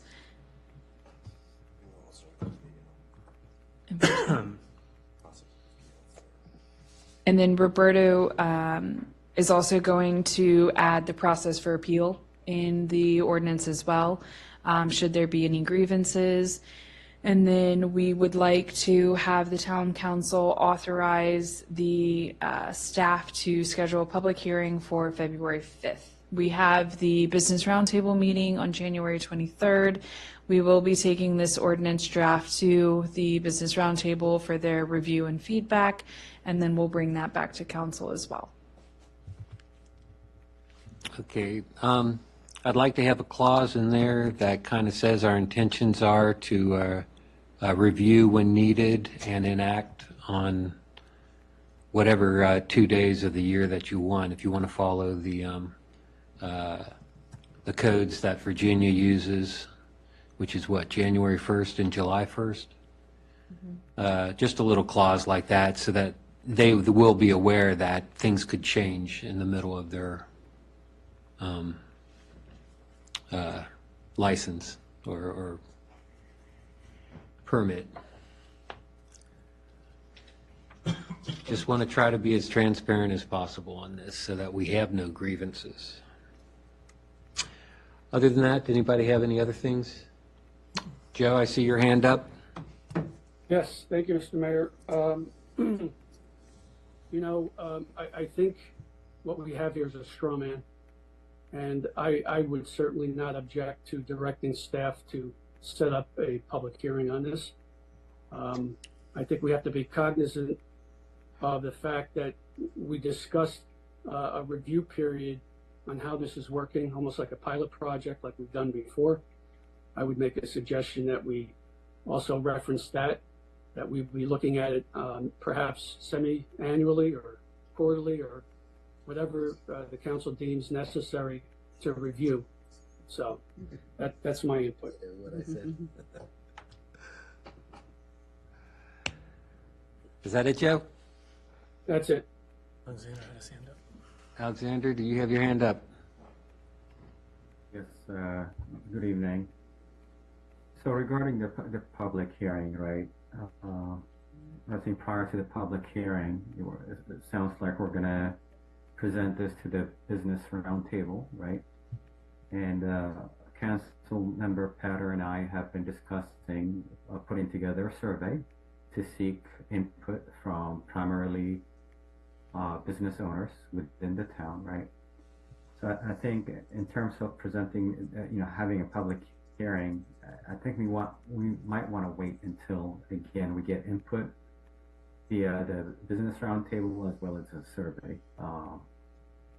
I would like to think that whatever we present to the public for the public hearing, it needs to take into consideration inputs from the business owners, right? Meaning, what we end up with in terms of the ordinance of policy may need to be further updated, to reflect additional inputs or preferences from business owners. Yeah, that's all. Thanks. Tracy Lynn? Is the notice of public hearing would be letting them know that we're developing an ordinance. and then their input from the survey and the Business Roundtable could still be applied. Would we have to resubmit if we make changes? If we make substantial changes, we would want to hold another public hearing. Yes. So if we put the ordinance out tomorrow and we put a public hearing notice out, that's the ordinance that would be attached to it. And we would state that we are looking for public input on this ordinance document, and then anybody in the public could come speak to us on the 5th during the public hearing. We would also then that evening, I would plan that we would bring to council a report of here's what we heard from the Business Roundtable meeting, here's what, if the survey's done and completed by then, we heard as the survey results, and then you would have the public hearing results. If you want to give more time for the survey or delay the public hearing, if you think there might be additional ordinance changes to the draft between now and then, we can do so. We're just looking for a date to set so that we can let everybody know.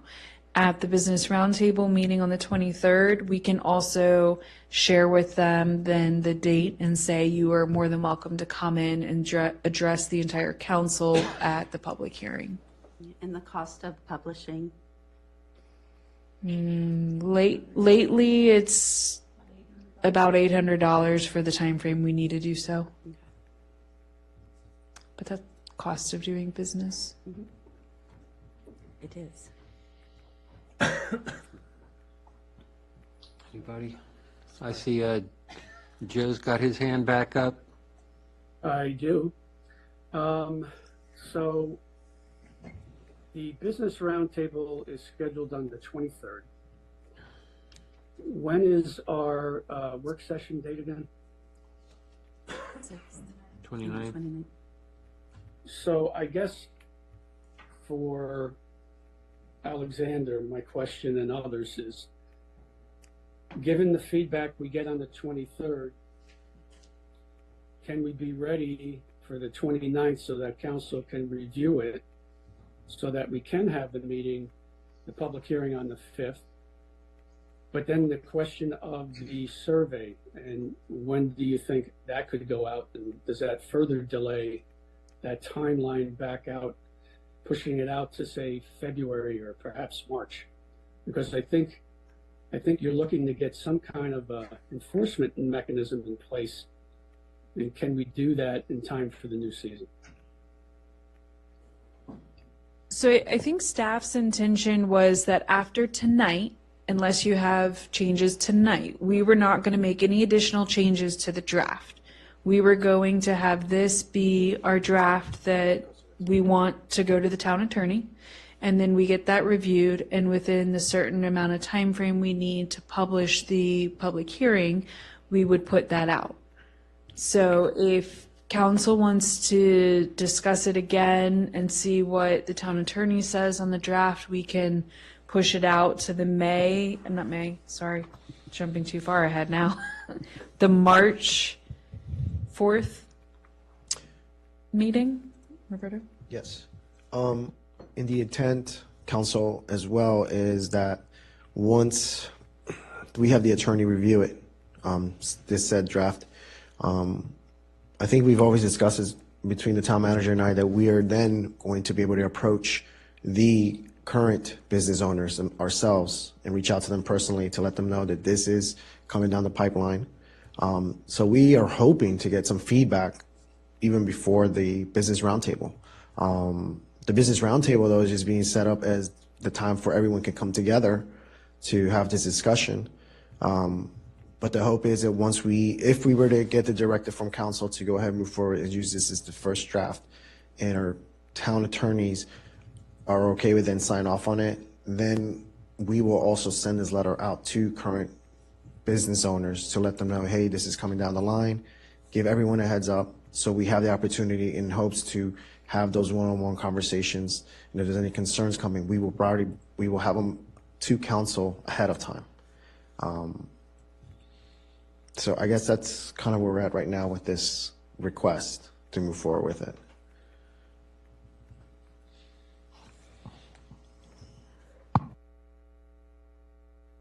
Any comments on the timeframes here? Just let the staff roll. Joe? I guess I'm trying to get us to yes, and I'm not sure how we get there. Just curious, any objection, is it related to maybe one or two items? What are the areas of contention? I mean, you guys had a conversation, I guess, at the work session. Were we able to identify maybe 1, 2, or 3 specific areas where we're not in alignment with each other? Is that something that we can do? It's my understanding that we're all eager to hear from the public, so I think we're all open to moving forward in this process. I would add, I think any disagreements that we had were extremely minor in nature, kind of little, I would call them little nits, not anything significant. I think I felt we were in a good place. Essentially, around the margins? Yes. Yes. Okay. I mean, I would be wanting to direct staff to go ahead and publish. I agree. Are we all in agreement? Any nays? Alexander's got his hand up. Alexander? Yep. Based on our last meeting, I believe you all know where I stand in terms of the restrictions or the limitations thereof, right? Again, while we're presenting the public, moving forward with is mostly based on. Yeah, you're breaking up. It's based on what the staff put together, right? I'm sorry, for me? Yeah, you were breaking up, Alexander. If I come clear to you, we couldn't hear you.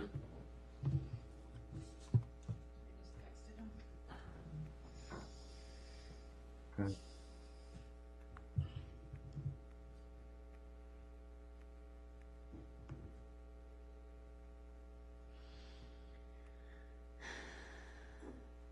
Can you hear me any bit better now? Or Yes. is it the same? Yes.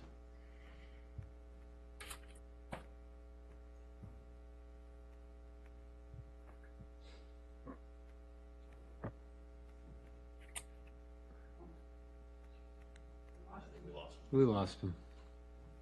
Try to log in again.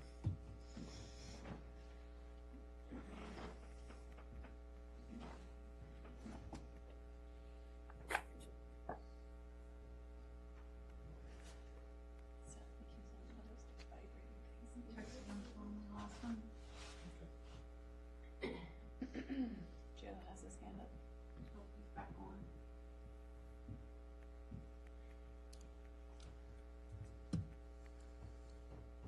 So you back with us, Alexander?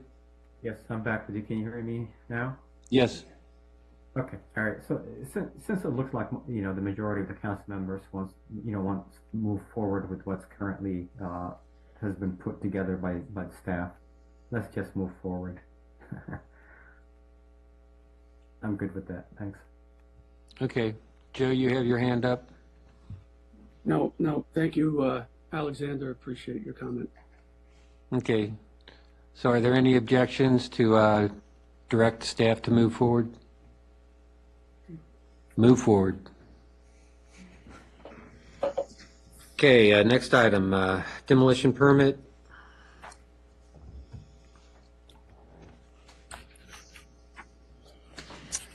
Okay, so during our 6 p.m. work session, we spoke about the Town Park House demolition COA that is being appealed by the Town Council from the ARB. At the ARB December 6th meeting, the board voted to deny the request for the demolition. In your agenda packet tonight, you do have those findings for denial on the last 2 pages of the packet, 122 and 123.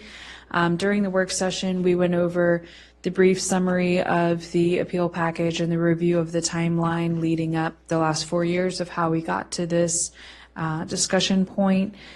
We did hear from some of the council members, some questions were asked, and since then we have heard from citizens. If there's any questions by council, I'm happy to go back through it again. Since we did just speak on it in the work session, I don't want to repeat myself too much tonight. We're going to go over the cost analysis again or not? It's open for a forum. We're here for discussion. I'll start discussion before motion, so who wants to start off? Joe, I see your hands up. No, I wasn't at the work session, so I'd be happy to listen. AKA repeat yourself. I was going to say, yeah. Okay. Briefing. Oh. Get a debrief. So, give me a second, Joe. I think I missed that. Were you saying you were happy to listen to the council start discussion, or you want me to repeat back what I went through during work session? Well, I don't know. It seems as if there was something out of the discussion that I'm not aware of, so I'm just willing to sit here and listen and then make my opinion known.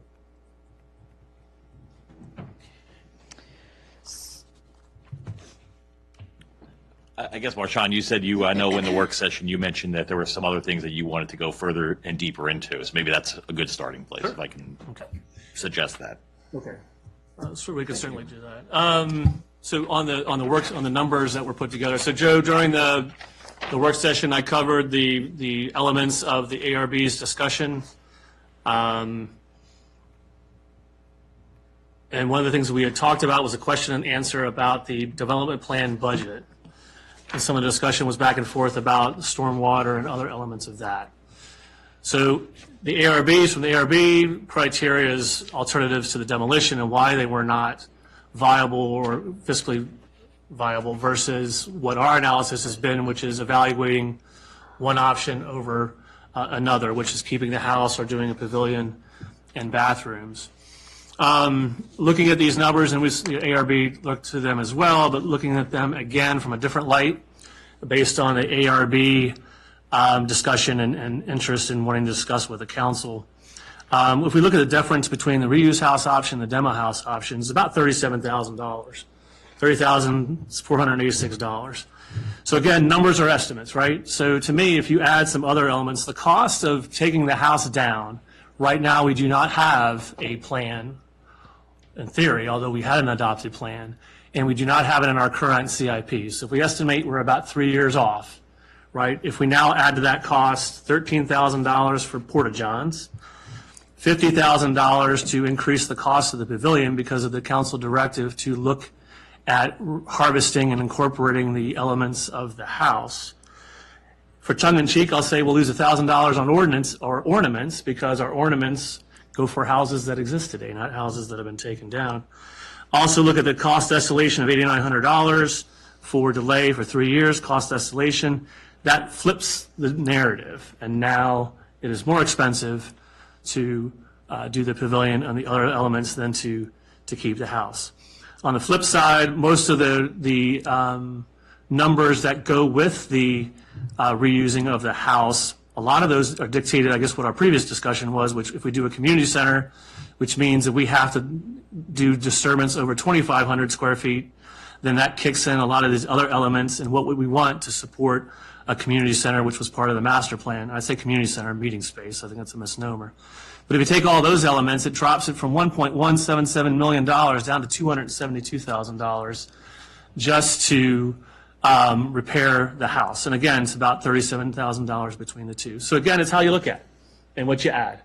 I think the uncalculated cost of taking the building down, as I said before, is the precedent that we're setting. I had talked about the survey. I do believe it's unfair, the assessment that has been placed on me. I was frustrated that we were making a decision in a vacuum.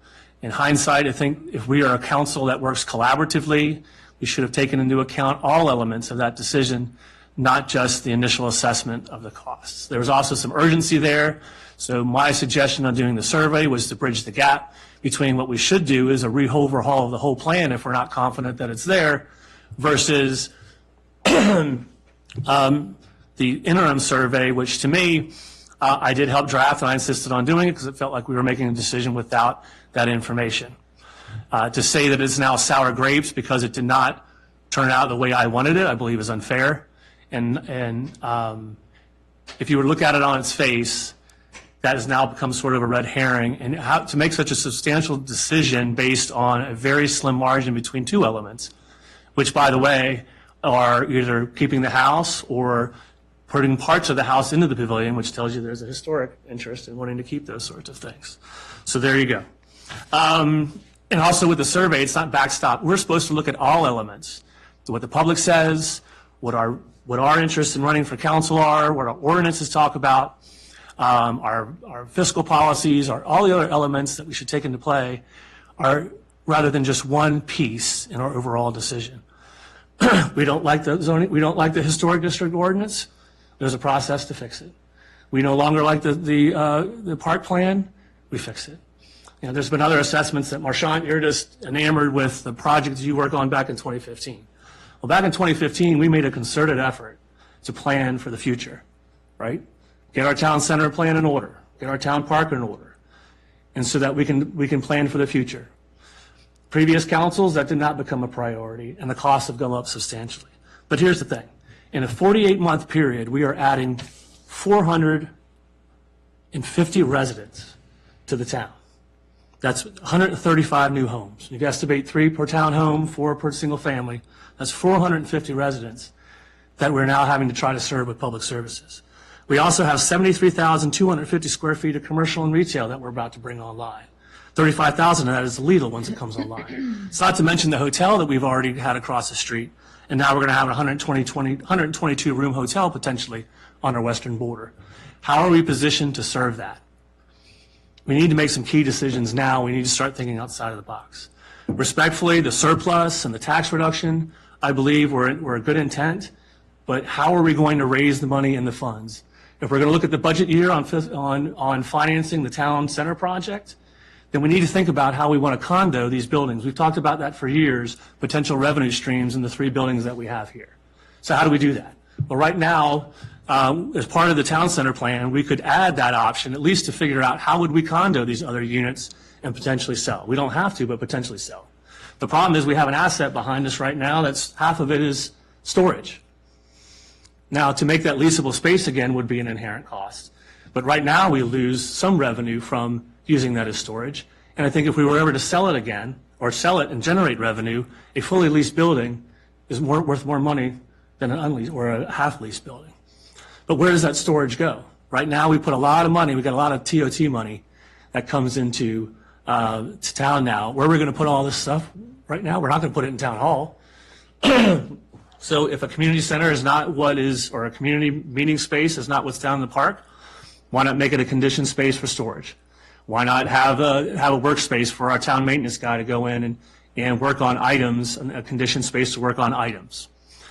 The other thing too with the bathrooms, that's a bathroom repair we can do now. It's something that we have the ability to do.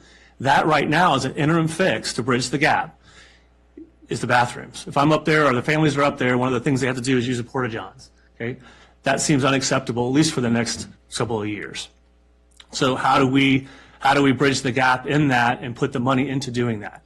If you change the nature of how that building's used for storage, would freeze up leasable space down here with some cost and make it potentially sale for a building, we now have a revenue stream with which to offset these projects that we're having to come forward. Historic districts, TOT money. Right now, we do not have a historic district sign on 66. We talked about Manassas Park earlier. That generates revenue. So if we're trying to support businesses, creating a historic district, getting people into town is another source. But we have to have something to come to, and you saw some of the comments that were here tonight. So why we need to flip the narrative. We've lost a lot of buildings because we had to.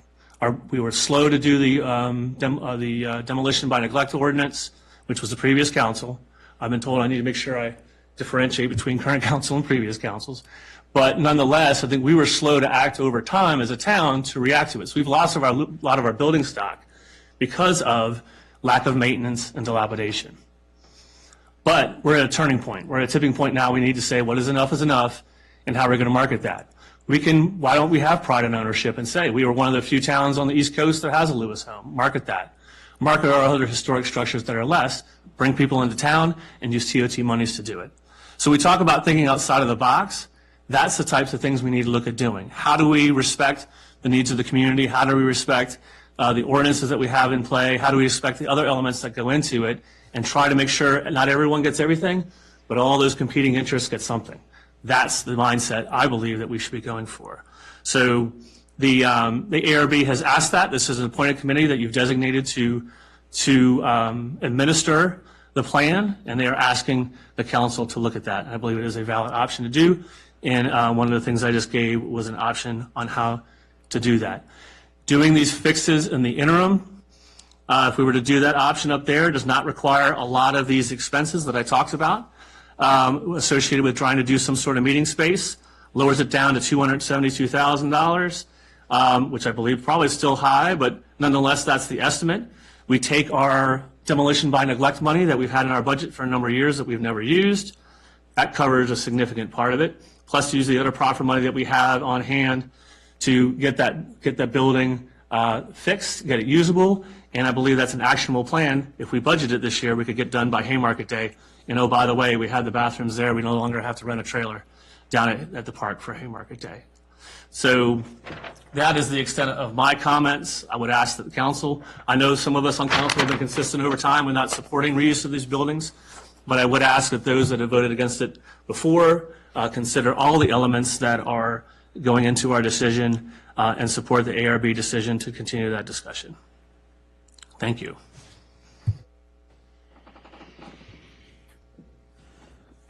Anybody else have any comments? I was going to say Joe can go. You want to let Joe go first? Well, no, I was curious what other members of the council thought about what they just heard and what they heard in the closed session. And then I'll share what's Our work session. in the work session. I mean, I'm happy to go. Tracy Lynn. First of all, love the passion, very, very eloquent. What I'm going to say is not going to come out as such. So I did watch the ARB meeting because I was very curious to see what that conversation was like. And we did work on a survey, and we worked on it together. Mostly I took your lead on that survey as far as questions.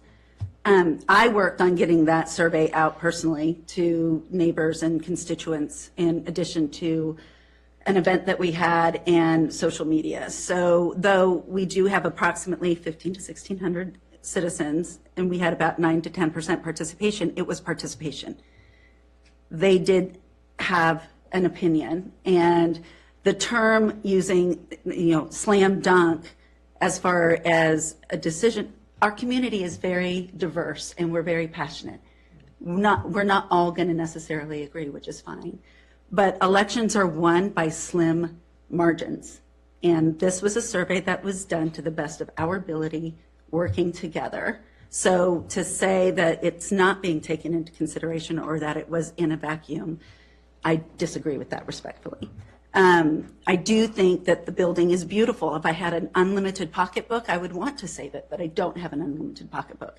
You have to look at the return on investment. If we're using it as a storage unit, is that really a return on our dollar investment? When you're renovating a home, just based on my experience, I'm not an engineer, I'm not an architect, but I do work in this industry, and very quickly it becomes a slippery slope as far as older buildings and what we're doing to renovate them. I think that 2015, we were looking forward in a very different manner. We as a society suffered a pandemic, and our society socializes differently, and the need in that I want to honor the historic nature of our town. I think a pavilion with that being honored would be the better way to go.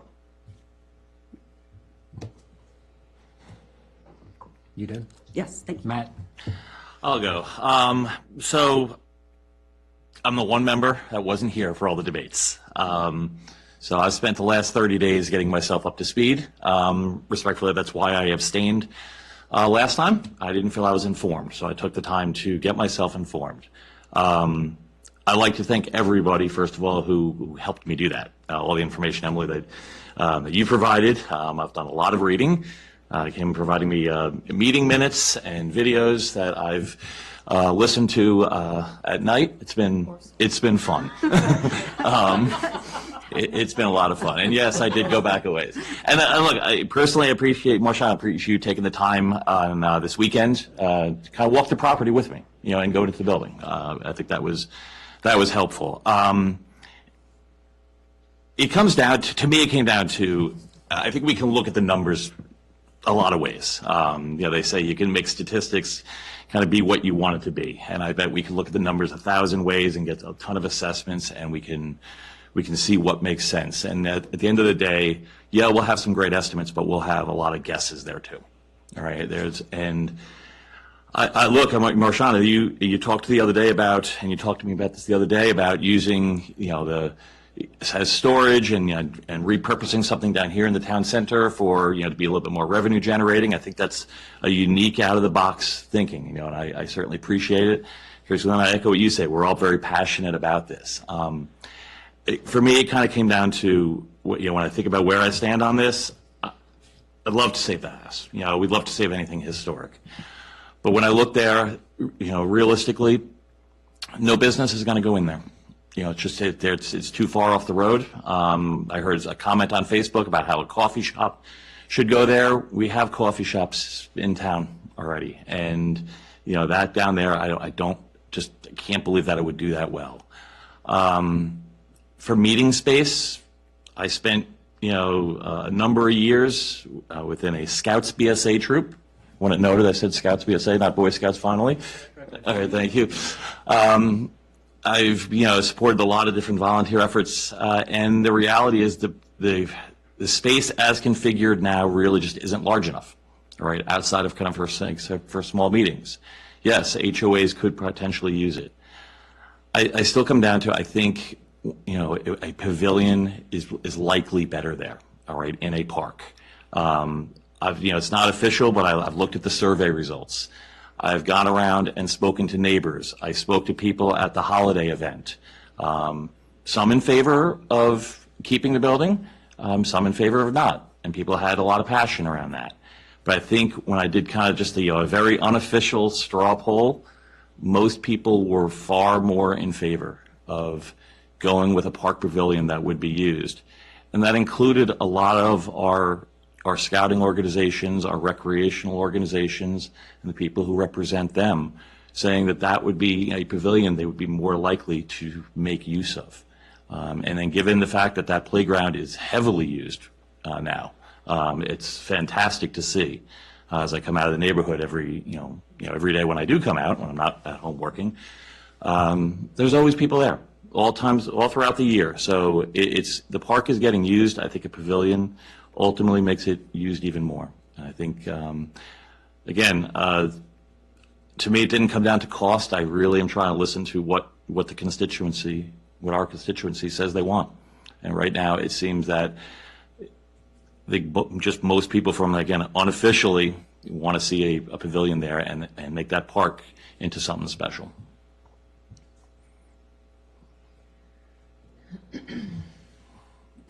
Anyone else want to make a comment? I'll be happy to, Ken, since you're free. looking at me. I So when Councilman Schneider had initially put out the motion to have the home evaluated professionally by an engineer and to assess the plausibility, for lack of a better term, of using and repurposing this home for our town, I, from the very beginning of my tenure here on the dais, I've made it clear that We need meeting space, community space. We need to focus on community. We need that connection, that connectivity. We need space to do that. And I did love when the Masons came and offered to open up that space for us in that way. And our hesitation with that was that it would be like a privately operated thing on a public park. And so I think we've always viewed this property as a community space. And I really do wish that we would keep the home personally. That's what I would love to do. That is what I'm hearing a lot of personally. You know, we talk about constituents. I talk to my neighbors. I talk to my husband. I talk to lots of friends outside of the community. There is actual need for this community space. There is a need for it. You know, and for council to vote down the opportunity to truly assess cost by an engineer coming in and evaluating the home, and then using the argument of cost later to deter us from saving the home, I don't feel like that's a fully vetted argument. I wish that, you know, the cost of doing business, I wish we would invest in making the right choice if it really was just about money. However, the council wanted to move forward. I want this space to be used for the community that we are responsible to. So I was in favor of moving forward with the pavilion. You know, again, we discussed at length all the benefits of a pavilion, the survey, all of that. Okay, I can accept that. I'm not going to get what I want, but this is for majority rule. Awesome. Support that. Now, when we brought this demo request to the ARB, the entity in our government that is designed to evaluate these applications, and they have very specific requirements that they expect of applicants. And we put that in place for a reason, right? We have those ordinances for our town for a reason. We have high standards. We should meet them. And what I've heard unanimously from the ARB is that we don't meet those standards with our application. So again, it brings us back to this argument that we've been having. What do? Do we invest in proving that it is too expensive to rehab it? How do we move forward? What is the goal in all of this? How are we going to actually use this space for our community? What's the next step, you know? And so it's frustrating to be at this point. It's frustrating to see so many different outcomes that can occur, but I'm not really seeing a clear line to either one. It does not seem like, I don't know, I'm concerned that we're going to be talking about this over and over and over again, and that house is just going to continue to deteriorate and not be used. And really, I just think that our community deserves space to meet and be together. And whether that's a pavilion or a closed house, I don't know if that's necessarily the argument worth dying on a hill for and extending this closed building and let it deteriorate further. So that's all I have to say at this time. Okay. Joe, you raised your hand.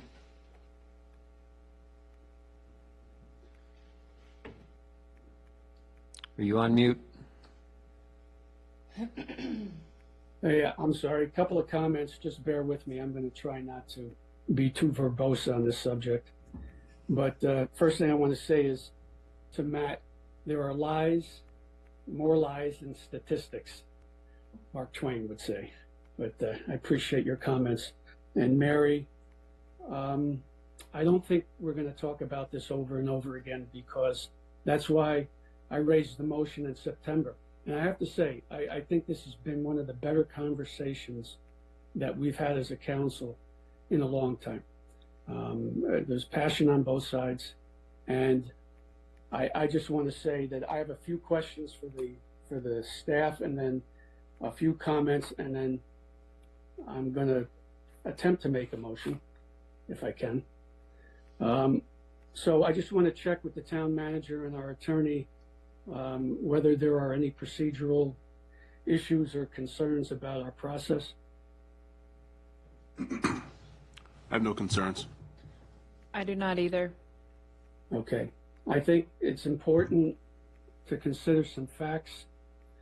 On September 5th, we did vote against initiating an RFP 4-2 for various reasons, and that we did vote on September 5th, again, 4-2 to proceed with the application to demolish. So I think those are important points to keep in your mind. As far as my own previous reasoning in September, I remain with those. I think the preponderance of the evidence is clear, at least to me, that times and conditions have changed, and I think a pavilion would certainly fit better.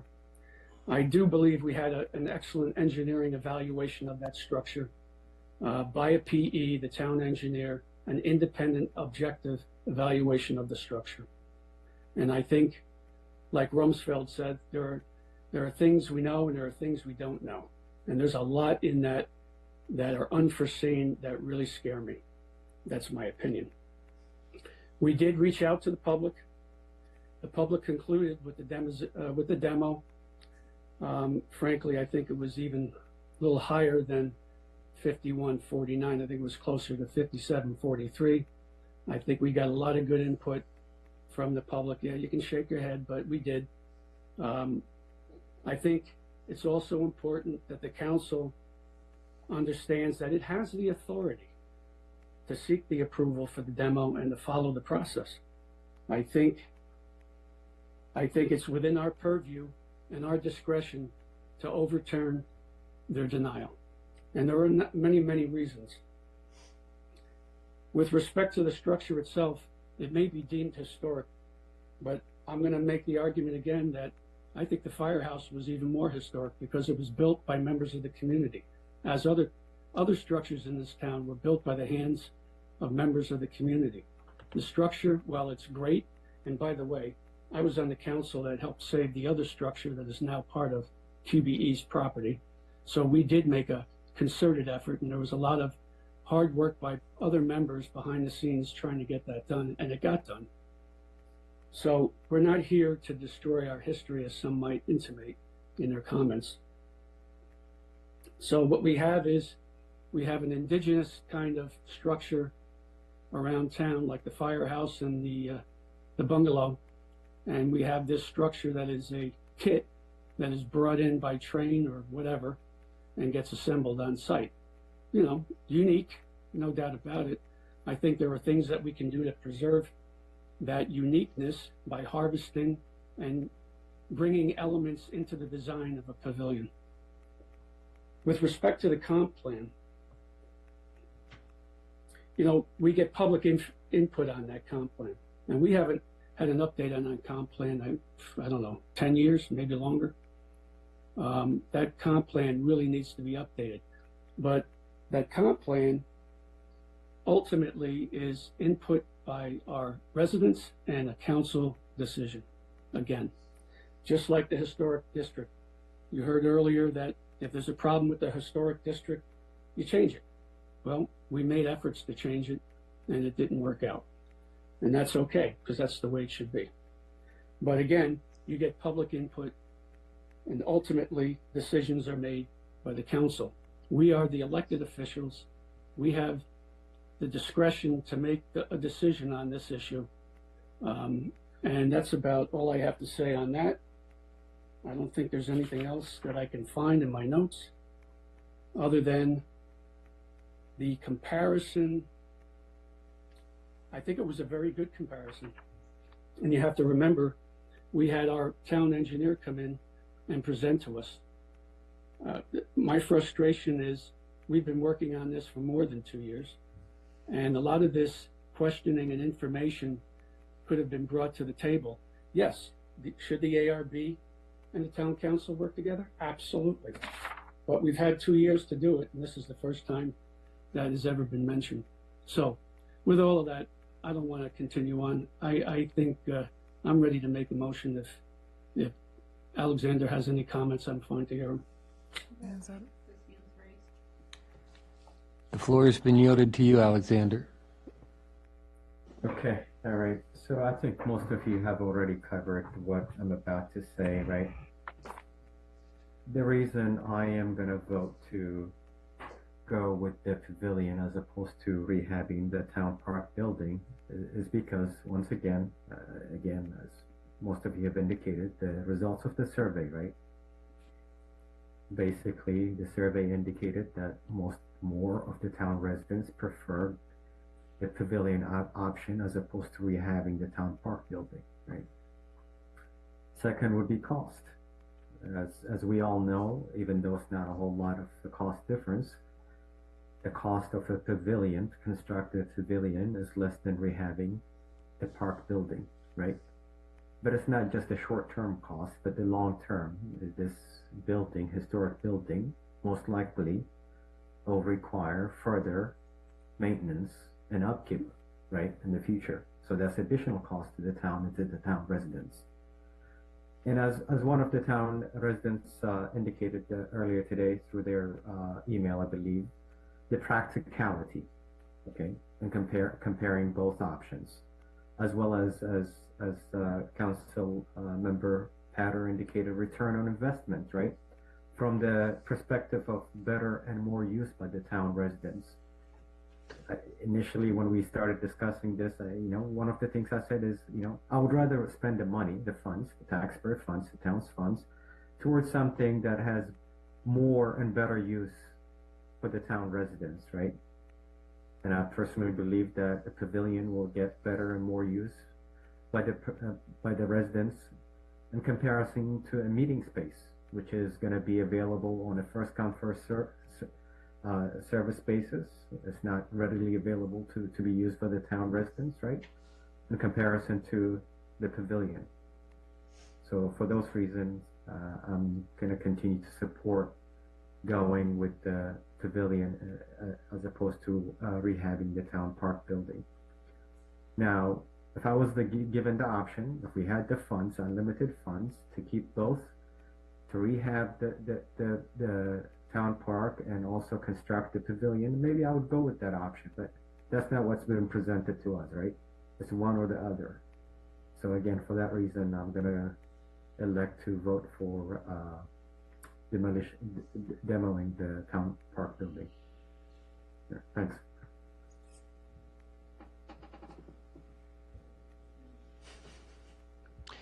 You got your hand up, Joe. Please keep it short. You've been interacting enough. Okay, Mr. Mayor, then what I would like to do is offer a motion to overturn the Architectural Review Board's denial of COA ZP number 2023-1001 to demolish the Sears House/Lewis home, aka Town Park Building, and to direct staff to proceed with the demolition of 14740 Washington Street.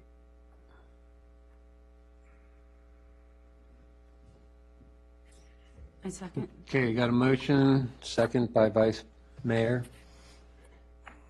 Councilman Passanello, are there findings with your motion to rationalize the overturn? Motion is Basing it on are we basing it just on the summary of the discussion this evening? In other words, the ARB had a series of rationale as to why they voted. Do we have any more findings we want to put with this to, and I say this because I do believe in the future, if we have to defend this decision, it needs to be clear as to why we chose to do it.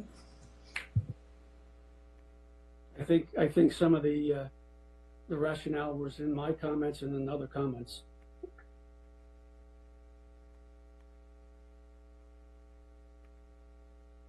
So we'll direct it as the findings through the discussion.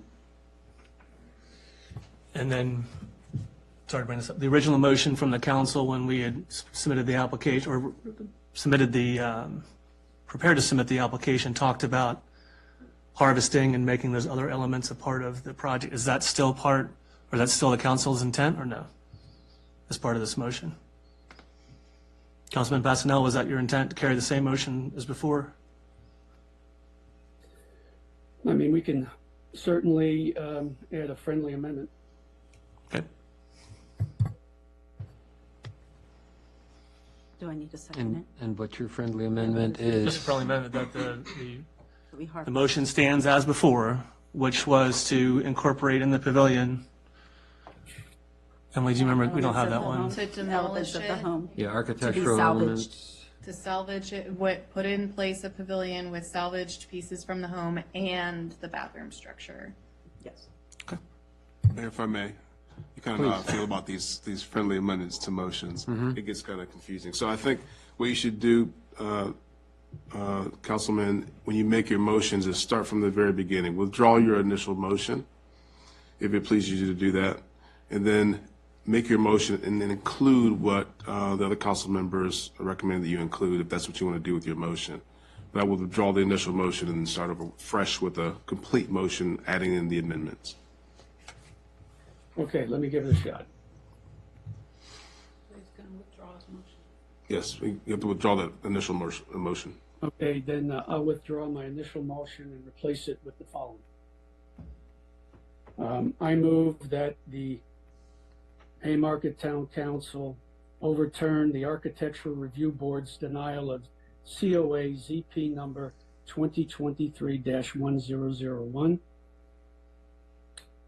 to demolish the Sears House / Lewis Home, AKA Town Park Building, and proceed with the demolition of 14740 Washington Street, subject to, no, check that, 14740 Washington Street, to include harvesting of historic elements and design into a new pavilion, And bathroom. including bathrooms. I second. Okay, got a motion and second. Last minute discussion. Give you one more chance. Anybody? Okay, roll call vote, please. Vianney, Yes. Passanello, Yes. Hayter, Yes. Schneider, No. Ramirez, No. Gallagher, Yes.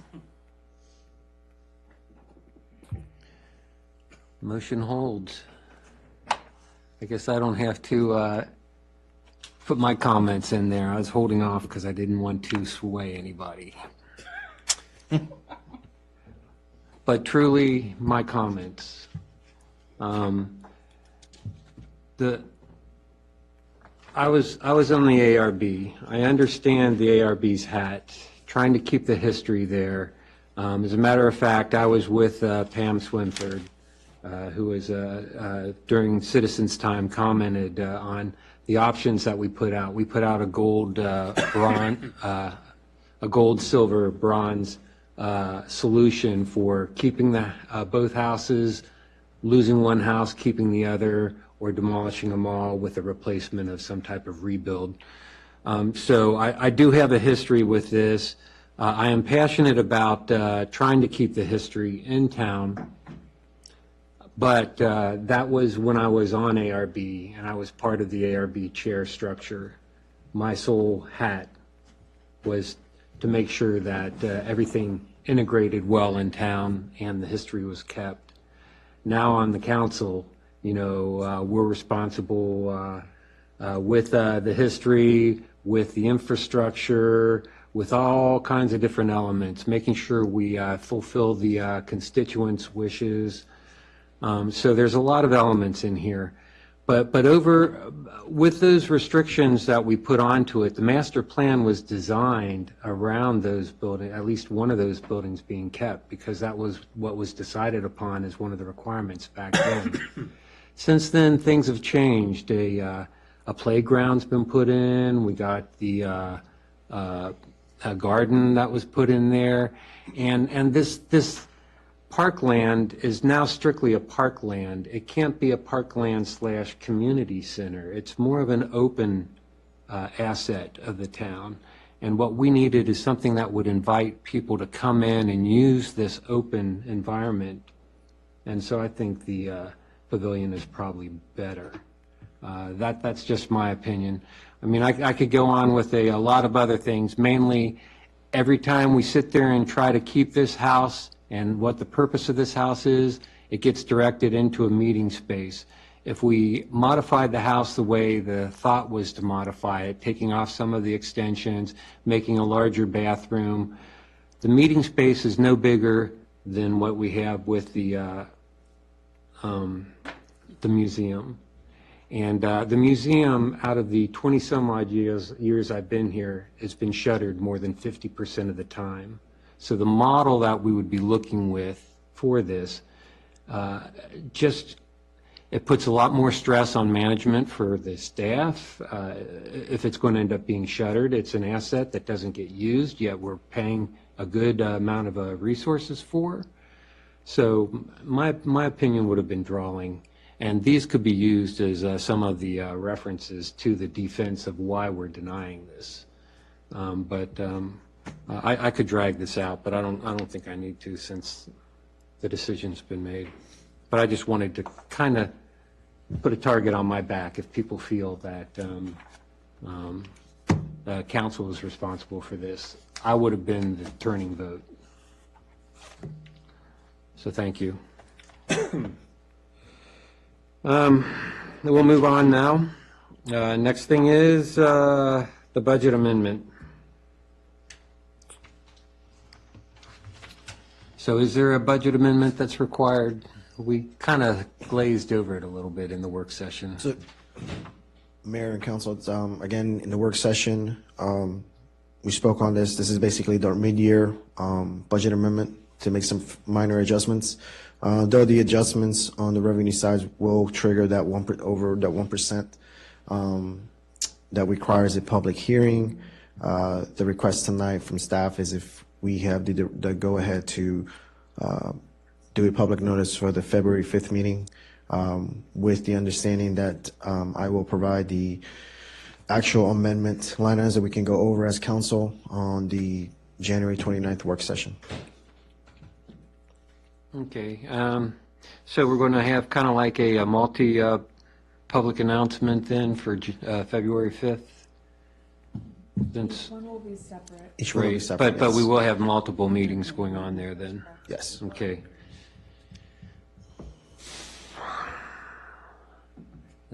That kind of does in our closed session.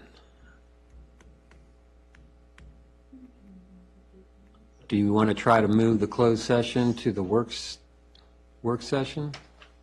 I would Emily? rather move the budget amendment around further if we need to than the mobile food ordinance, just because we're coming up to the time where I have spoken to vendors that are waiting on this decision as we're coming up to the renewal period when it comes to the business license. Okay. I mean, we can have them, it's just that it would be a long meeting day if you guys aren't objectionable to it. It would probably be closed session at 6 till 7, and then we got 2 public announcement meetings to go through, and then we got a regular town meeting. Joe? And I just had a question for Roberto about the discussion in the work session. Did you discuss elements of what might be in the budget amendment? I did not. But so you guys are aware, there's the 2 bigger ones I can tell you right now that we're going to adjust. In the revenue side, there's going to be obviously the TOT. There's an increase in there that we have to adjust for. There's definitely a adjustment for the meals tax as well. On the expenditure side, one of the main things we're going to adjust as well is the legal services. Sorry, hold on here, but that's something we do have to address. So those, but the revenue portion alone, those 2 line items alone are over the 1% overall threshold, so we do have to hold this meeting. And this is also to address another big factor is our DMV grant. As y'all are aware, we were reinstated when it comes to the DMV grant this year, and we want to make that adjustment as our officers are now working that grant program as well. Also, I know we're going to get an increase, either that or we got to adjust our contract when we do negotiate for the trash Do we have enough in the trash line, or will we have to adjust that too? Currently, right now, we should be okay in theory, but that is something that we can discuss. And with the additional revenue sources, we could make those move funds over to that expenditure line item if need be. But as far as the trash service overall, that is something that's for next year's budget. But we're actually still working on the RFP on that, hoping to get that out soon as well. Okay, yeah, I didn't know if that came before July or not. No, this contract is valid through June 30th. So the next following budget is when we have to make that huge adjustment. But we are starting to pay, starting January 1st, the tipping fees fee on it. Yeah, per the contractor. He has made us aware about a month ago. Yep, and that's pretty much a pass-through from Prince William County, just to be transparent. I have a comment, Mr. Mayor. Yes, Joe? Yeah, thank you. One of the questions I think we'll be talking about with Roberto is this budget amendment. Hopefully we'll have a chance as the finance liaisons to look at that and report back to council on it as well. I think, Roberto, if I'm not mistaken, we'll have to do something with the stormwater match that Prince William County is going to manage. So will that be in the amendment, as well as monies needed if we in fact do award the contract this month for the RFP for the sidewalk? Correct, and I believe that is already part of the CIP currently. Should be. Okay, great. I have to share with council that based on conversations that the finance liaisons, Vice Mayor Pater and myself have had with Roberto and Emily, that these trash fees are not only going to be an increase due to the tipping fees and the, I guess, organic growth in the town of new residences and businesses. There's going to be a reckoning with respect to the cost itself, that what we're going to be charged by the hauling companies. So you can expect, and I'll let Roberto speak to this if he would like, but you can expect a large increase, I would think, coming up in the next year's budget. Just to give a little bit more details on that, I think we made you guys aware, council aware, Councilman Gallagher, you were not a part of it at the time, but we've been kind of warned a few months back by our current contractor that that they are looking to restructure this contract. Most likely it will be a huge price shock for us as well, because they are no longer they're trying to get away from the servicing the trash service twice a week, and going to more to the I guess the model that a lot of people are doing now is just once a week and a recycle pickup. We are looking to work our RFP to continue our current service, but as well, we will present both options to council.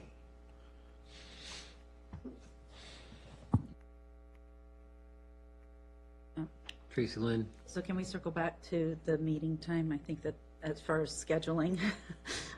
Yeah.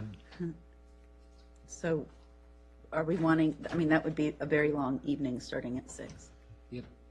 Everyone I'm available. willing to accept that? We started at 6 tonight. Okay.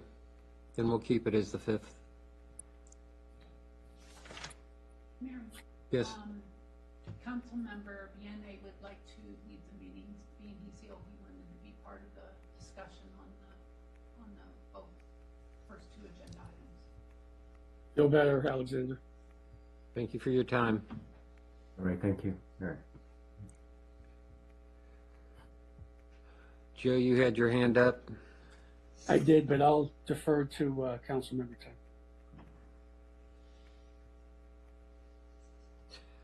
So, any other comments you have, Roberto? Just the 5th will be good for you if we could do it. Is that it? Yes, I mean, if council agrees to it, that sounds great. Thank you. Okay. So, if no objection, we'll direct them to schedule the meeting for the 5th with the discussed line item adjustments. No objections? Okay, move on. Notice to award the park sidewalk. Yes, so as discussed in the work session prior, you've been given the recommendation bid award package there. We went through it in the work session, but we're looking to award the contract to M&F Concrete in the amount of $643,527. We would like to proceed with our intent to award. We would like to post this publicly for 10 days prior to the official awarding of the contract. If council has any questions, I'm happy to answer them at this time. If not, then I would like a directive to go ahead and post the intent to award. Anybody have any questions or comments? The only question, we talked earlier on this, the hope would be having this done by Haymarket Day. Absolutely. So one of the next steps is Katie, Roberto, and I would sit down, talk about this number, ensure that we also have a contingency put together and that we have budgeted for that appropriately. And then we would put out our intent to award. Following no issues after the 10 days, we would do our notice to award. And then from there, we would ensure that our site plan has the full approvals, start a meeting with the company after we have all the contracts signed. And then after the contract's fully signed, they will go on to pulling permits. That entire phase will take a couple months there. And then we would hopefully be breaking ground as early as April. Will we be discussing any possible impacts construction may have on the use of the park, or what's the plan there? Absolutely. I won't know in its entirety until I get the schedule. So what they'll do during some of our pre-con meetings is they'll give us a full schedule of when they think they'll be out there, what days they're doing which work items, and which part of the park will be impacted. So our goal would be to minimize the playground impacts as much as possible, and get it done as quickly as we can. A lot of times, being that it'll be right there on the VDOT right-of-way, they have to stop work by a certain time in the evening and not impact the lane closures. So that's another thing that will be to our benefit. We'll still have possibly some afternoon use of the playground in the park. Okay. I just would like for us to make sure that we communicate that appropriately to our community. And especially with April and the nicer weather and the possible events that the community garden may have, I want us to be cognizant of that. Absolutely. All right. Thank you. Joe? Yes, thank you, Mr. Mayor. Emily, I wasn't the beneficiary of the closed session on this. I didn't really get a chance to thoroughly review it, but I did give it a quick look here. I guess the prednisone is finally kicking in. So I have a question about beyond the $660,000 bid. But first, so we got 4 bids, but what you're saying is only 2 are responsive bids? Yes, 2 of the individuals who submitted bids did not attend the mandatory pre-bid meeting. Excellent. Okay, and I did read the recommendation by the town engineer. So my concern is, and maybe I missed it, what you were just talking about, relative to the management of the project and the costs associated with that, as well as any contingency factor. I would assume that Roberto is making provisions for that, but I didn't see that in their bid. So how is that going to be addressed? Yeah, that's correct. So what we're doing is we're reaching out to our town engineer and we're working through making the appropriate contingency budgeted for the project. And then the management of it, as kind of put out in that RFP and discussed previously, would be done. Okay, so we have some additional costs that are not part of this bid package that we can anticipate for engineering, project management, as well as contingency for any unforeseen conditions.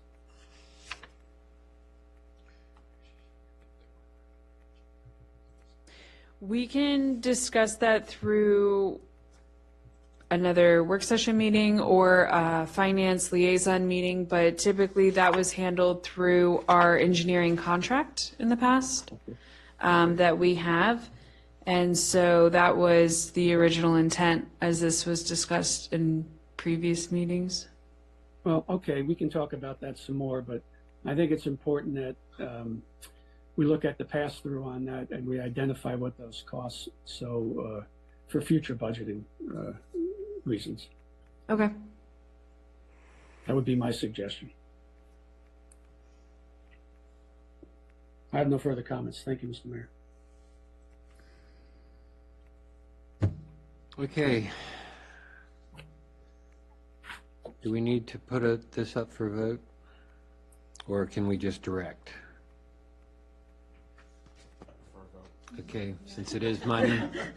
You're spending money. Okay, so I need a motion then. I don't have any paperwork in front of me, but would it be sufficient to say I move to direct the town manager to award, for the notice to award for the park sidewalk RFP, and I don't know the company's name, I'm sorry, M&F, I think it is, M&F Concrete, in the amount of $643,527.80. what she said. So said. Second.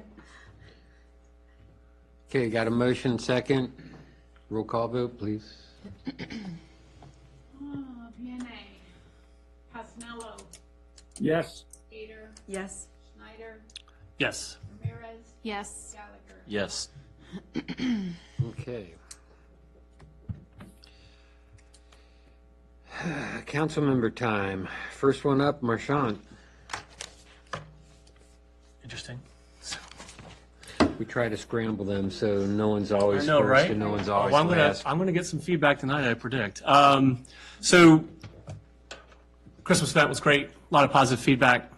Appreciate you guys knocking that out. I got a lot of comments about how the town looks and the investment that's in that. So when I made comments earlier about the investment, I think that's something we're doing positively and need to continue to do. Chief, police force doing great. Getting a lot of positive feedback, although I wish they would have smiled for the mug photos for Thanksgiving, because they didn't seem very thankful. I think we were going to offer them dinner and stuff. They all looked very hungry.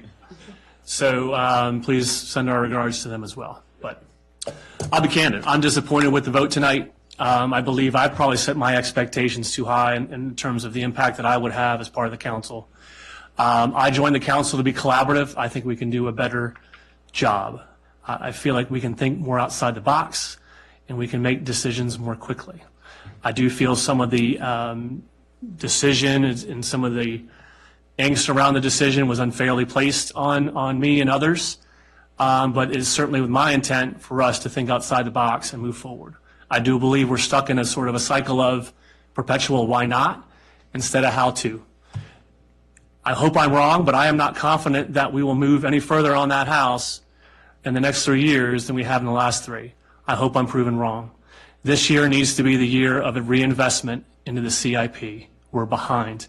We continue to be behind. And while it might not be this council, maybe previous councils, who knows why the delay, we need to make a conservative, concerted effort to invest in our public infrastructure, do it responsibly, but move forward quickly and remove the barriers or the obstacles that get us to that goal. I feel like we trip over ourselves sometimes with the certainty with which we want our decisions to be made. We need to have faith that we're making the right decision, and we need to make forward quickly. I know that's not a popular position, but I think it needs to be said. We need to move forward. We need to see the results. We have expectations that are getting higher by the day. We have costs that are going by higher by the day. We cannot use our traditional financing model to do these projects. We have to do something different, and we're going to have to spend some big money. That's just the point we are in the town and the point we need to go forward with. So I look forward to the budget discussions next month. I will certainly, you've already heard some of my ideas, whether we're using money for the parks or not, for the park building. I do believe we need to figure out how to monetize this property. We need to figure out how to put improvements into the building. We need to figure out how we're going to solve parking. We're going to have to figure out how we're doing all our sidewalks. But it means some of these other CIP projects, like the floodplain and some other types of things, maybe we need to put to the side until we get forward on those. So look forward to those discussions. I hope once we make a decision, we can put enough efforts in motion so that the next council just has to execute. Because I think that's our stumbling block too. Our 2-year terms, I think, are sometimes our Achilles heel. So I want us to set up the next council for success, and look forward to the discussion at the work session end of this month. So thanks, everyone. Have a good night. Councilmember Mary Ramirez. Thanks, Mayor. Keep it short and sweet. I hope everyone had a wonderful holiday, restful, and brought in the new year with joy and happiness. I look forward to progress. I look forward to working with everybody and making this town the best that it can be. Thank you. Councilmember Matt Gallagher. I will echo a couple of comments. Absolutely well done by the staff on the holiday event. Been here many years, been to that event many times. Every event we come here has just been phenomenal. Did get some feedback. Some people thought it was going to be more like a authentic German Christmas market, and we're looking for the beer garden. Those people went to the hotel across the street. So that was some of the feedback. Also, Operation Santa, Chief, amazing. Not just my dog loved it, who I did bring my dog down to meet Santa, because my 20-something-year-old children insisted on coming down to meet Santa as well. But absolutely well done. Just a lot of great feedback on that as well, and what you and the rest of the officers do for this town is just phenomenal. It leads me to an interesting point, though, and this is kind of, I'll fast forward to one, talk about one of my priorities and why I joined the council. We've heard it a lot tonight. This town is growing. We have all these great events. We're investing in sidewalk infrastructure. We've got a great park that we have more and more people visiting. And I heard it earlier tonight in the public comments. It's that term that we've become a walking town, and I certainly walk it all the time. With that in mind, with all these more people, we need to still consider pedestrian safety. Whatever we do, I think there's a lot that we can do.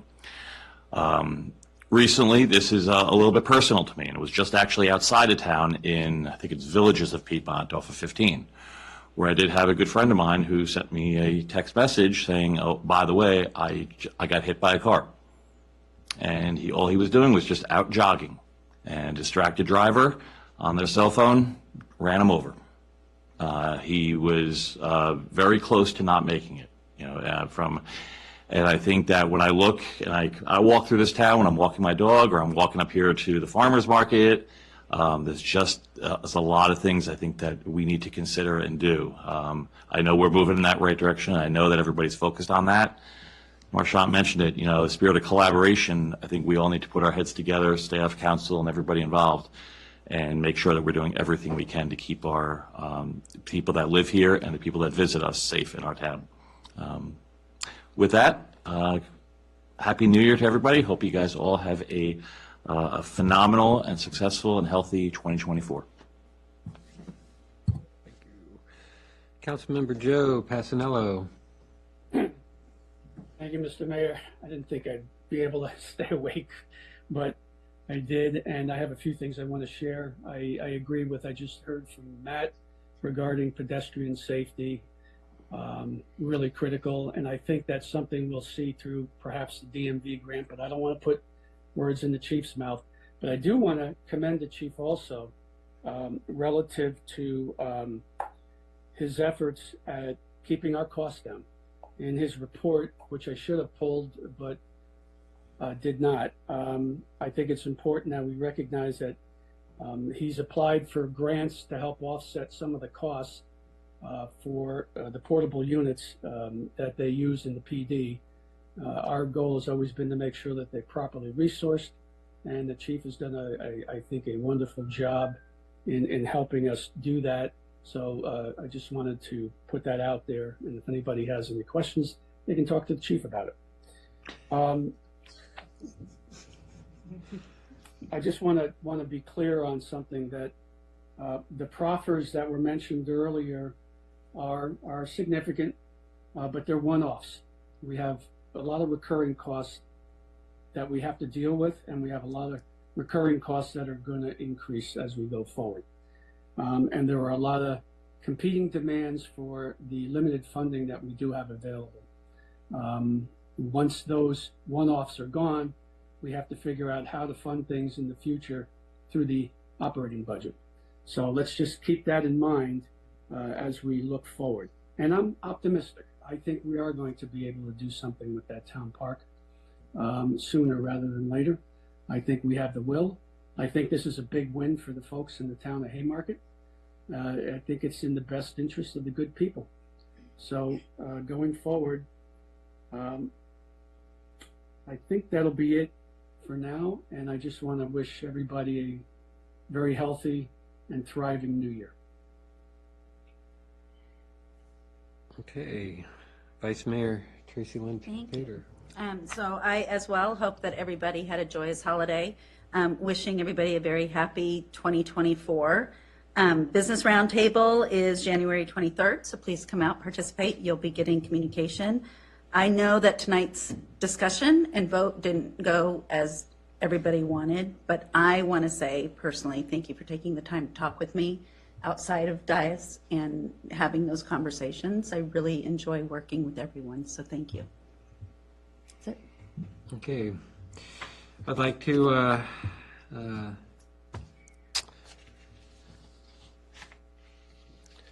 we just had a great holiday break, and we got another holiday coming up in 2 weeks. I hope everybody will enjoy this back-to-back holiday season. I got a comment here. I mean, it would be nice to be able to salvage that house. I know it's going to be some time for us to go through putting together a contract on that.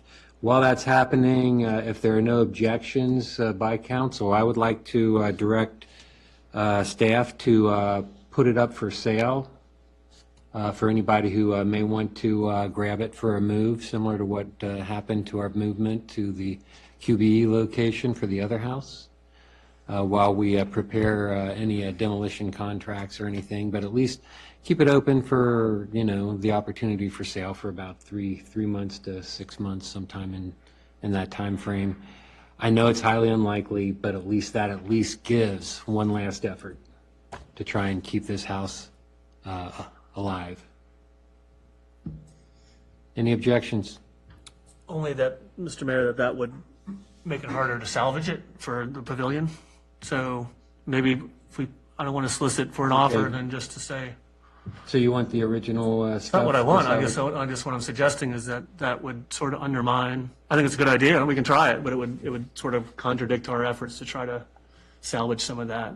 So if we were to sell it, then we would have to pay to recreate those elements of the house as part of a new pavilion. So.